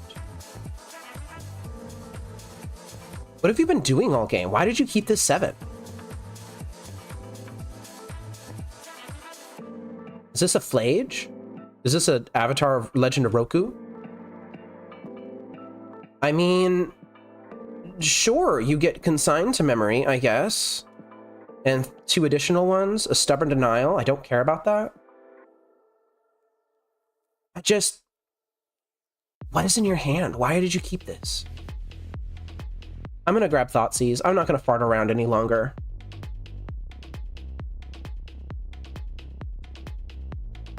Okay, that's down. I need to Thoughtseize you. I need to see what's going on. Lightning Bolt and Flage. Okay, you know what?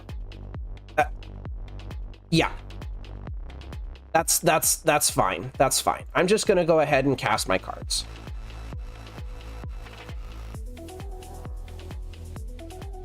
Yeah, this game is over.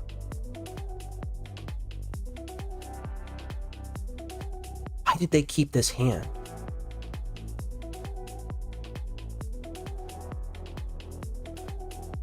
Temple Garden is fine. They're gonna add in mana of any color, just doesn't matter. Yeah, add your blue.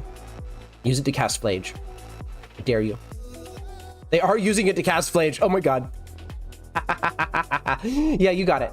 I don't understand why they kept the hand. The hand was very slow.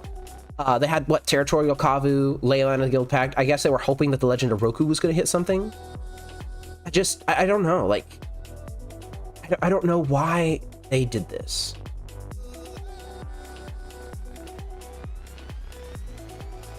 Well, I'm going to continue to just do lantern things here, I guess.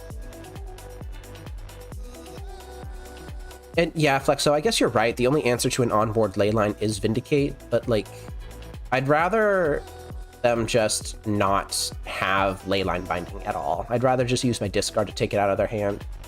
Because like, if they have Leyline Binding and they're hitting like an Ensnaring Bridge with it, then I either need an instant speed answer to that, or I just need to die. Because Yeah, Leyline Binding on Ensnaring Bridge is usually just good enough. I have to take one of these cards. I guess I'll take the Lightning Bolt. I have the red. Probably should have taken the Duress.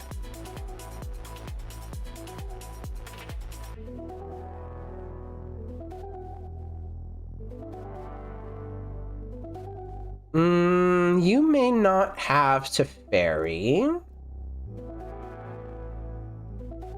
You can have a Leyline of the Guild Pact, that's fine.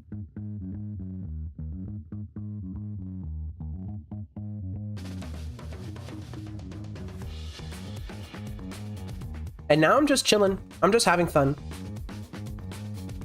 They can cast Leyline of the Guild Pact if they want to. They've got white, blue, black, red. They can escape Flage if they want to. Not with that mana tap. Oh, right. Leyline of the Guild Pact. Right. They just have perfects. Exile is full. Graveyard is empty. I'm falling to 10. I don't think I care. I'm gonna dig myself into another Mill Rock. And we are just in flow, you know? Just in flow, you know? Just in flow, you know? I'm gonna dig myself into hopefully another Mill Rock here.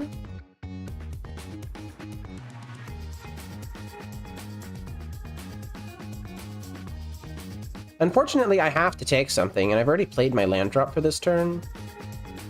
I'll take Urza Saga, whatever.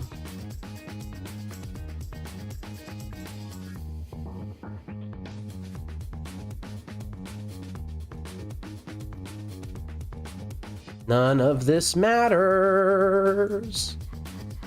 None of this matters. Oh, you meant using Vindicate on the Leyline of the Guild Pact. I mean, that's an option, but I feel like if you were using Vindicate, which is a 3-mana spell on Leyline of the Guild Pact, at minimum they've had 2 turns with it. So they've already cast something like a Territorial Kavu or a Scion of Draco, and it's kind of already done its job. I don't know. And if it's turn 3 and you're on the draw, then it's even worse. I think the problem is that Vindicate's just slow. I think Vindicate just might be a bad card. Which hurts me to say. Yeah, whatever. I'm gonna play out this Urza Saga. I'm going to spin to win.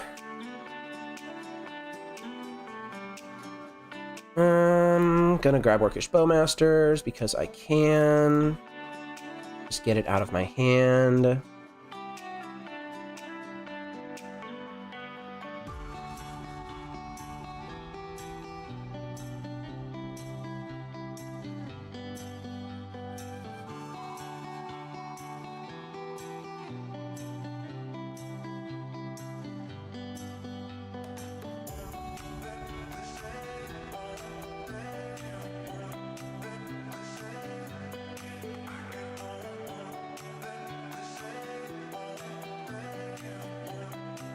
They're fetching because they know Consign to Memory is bad. I don't know what they're playing to right now. I just don't know. I don't even think I'm gonna take this Flage. I think I'm just gonna leave it on top.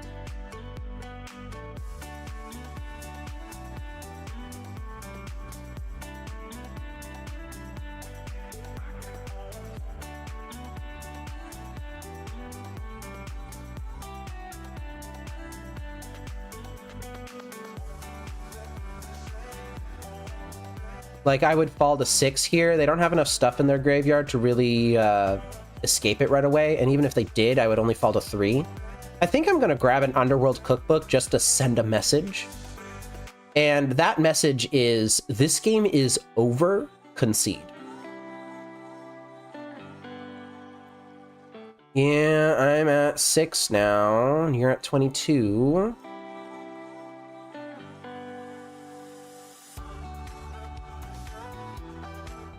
I'm gonna create some constructs.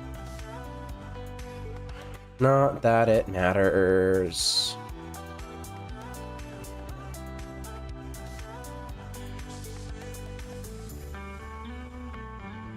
I'm not going to create the second construct, though, because that one does matter, because I want to grab the Underworld Cookbook, and I want to discard this Verdant Catacombs. By the way, chat, if you are ever in a situation... Yeah, there we go. If you are ever in a situation like the one that you just saw on screen, where the Underworld Cookbook was on top of my deck, but I was also fetching it out of the deck, I want to be very clear about what the rules around this are. I'm going to pull up Urza's Saga here,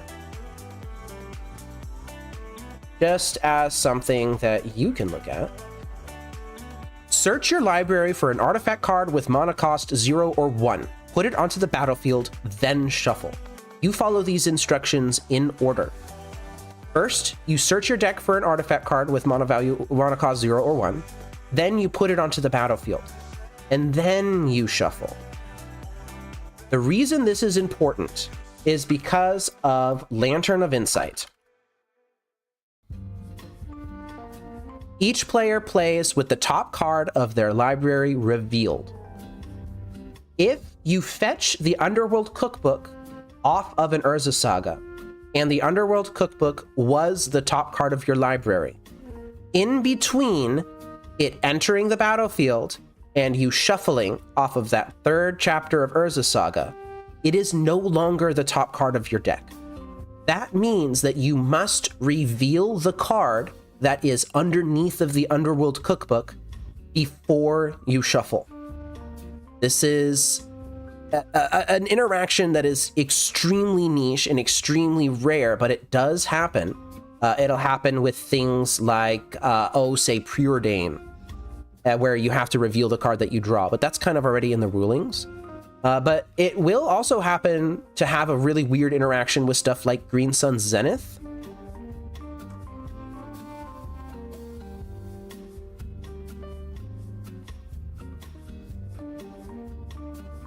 Where Green Sun Zenith says that you must find a creature, put it onto the battlefield, then shuffle, and then you shuffle again.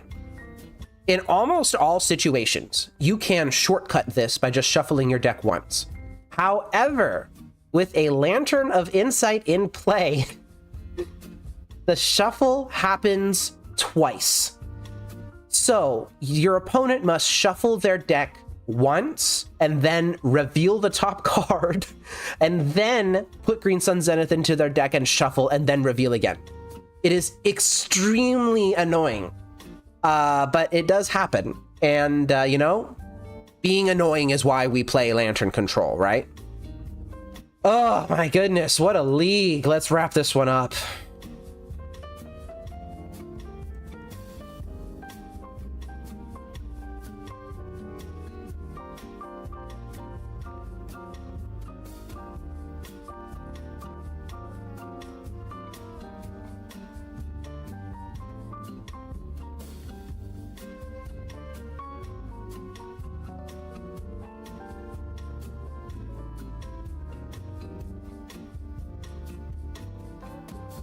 Okay, I'm all set. Today was an absolute slog. I am exhausted. And yes, Flexo, it only matters for revealing information about what's in the library, but you have to take the information. You need the information. Like, right? That's kind of the whole point of playing Lantern Control, is that you are operating off of information. And you're attempting to manipulate that top card. Like, you can't manipulate the top card in between shuffles because no one gets priority in the middle of a spell resolving. But you do get to see it. And if your opponent shuffles their deck off of Green Sun Zenith the first time and reveals like an Outland Liberator to the first shuffle, but it's not revealed on the second shuffle, then that's information that you now have. And yeah, thank you for tuning in. I really appreciate it.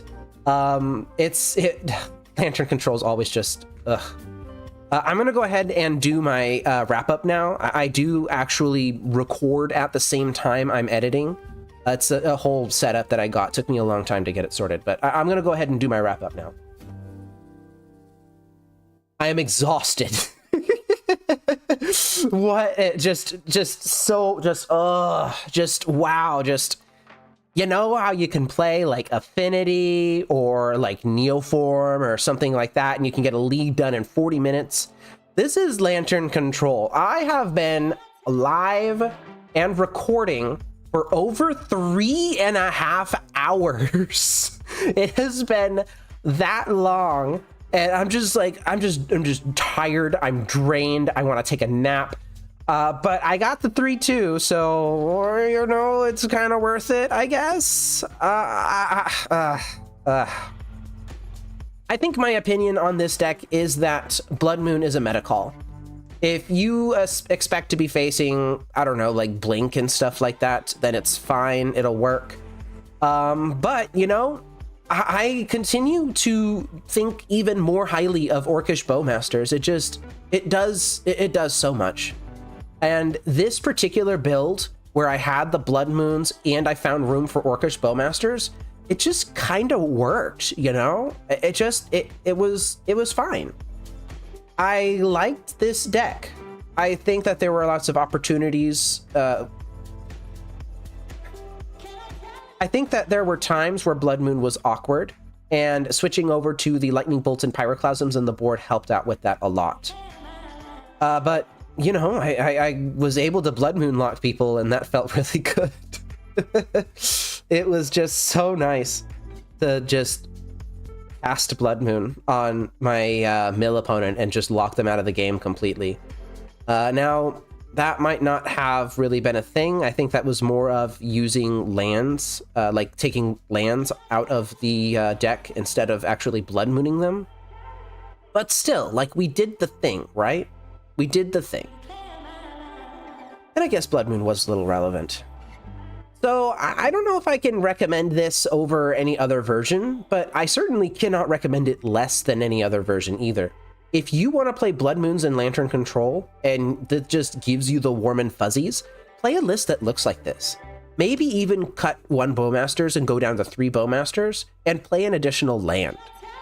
But I don't know, like, it was a lot of fun. I think that you can play Bowmasters and Blood Moon and Profane Tutor and Lantern of Insight in the same deck and have a decent time at it. Thank you for everybody for tuning in. Flexo, I believe this is one of the first times I have seen you on stream, actually. Thank you for being here. Yuki was here. TNT Colonel was here earlier. Draneth Magistrate. Let me go ahead and pull that up. And we'll read Draneth Magistrate together. Your opponents can't cast spells from anywhere other than their hands. To me, this feels like a Tatty 99 card. Tatty, if you made it this far into, if you're even watching the stream, I don't know if you're watching, but Tatty is the resident Lantern Control tournament grinder. So he'll go into the challenges and just slog it out. But Draneth Magistrate seems like it might be something that he would play like in his sideboard. I think it has potential. I think that Grafdigger's Cage does this better. What does Draneth Magistrate actually stop? It stops opponents from casting spells from graveyards, which Grafdigger's Cage does as well. I believe. I'm going to actually look up Grafdigger's Cage. Yeah, Grafdigger's Cage stops players from casting spells from graveyards and libraries. So Draneth Magistrate would, on top of that, also stop cards from being cast from exile. Yeah, I think that's basically it. Can't cast spells from the battlefield. Command Zone doesn't exist, or rather isn't really used in Modern. So if you're going to be having Draneth Magistrate, what you really would want to compare it against is something like Soulless Jailer, where this says players can't cast non-creature spells from graveyards or exile, but it also stops permanent cards in graveyards from entering. So this stops the Impulse Draw as well. And it is not white. It is an artifact, which is a problem, but it doesn't die to Lightning Bolt either. And if you're not playing white in your Lantern Control build, you probably just want Soulless Jailer instead. Now, that's not to say that Drannith Magistrate is completely unplayable. I'm certain that there is a certain combination of metas. Maybe something like, oh, I don't know, if you're targeting Storm and you're targeting something like, I was about to say something like Reanimator, the Esper Persist Reanimator, but Soulless Jailer also stops that, and it in fact stops it more effectively because they're not casting creature spells from their graveyard, but they are persisting them, and this will put a stop to that too. So I don't know, I feel like you would need a very specific deck that you're targeting for Drannith Magistrate to be your pick and not Soulless Jailer, but it should still be an option on your radar, I think. Oh man, I'm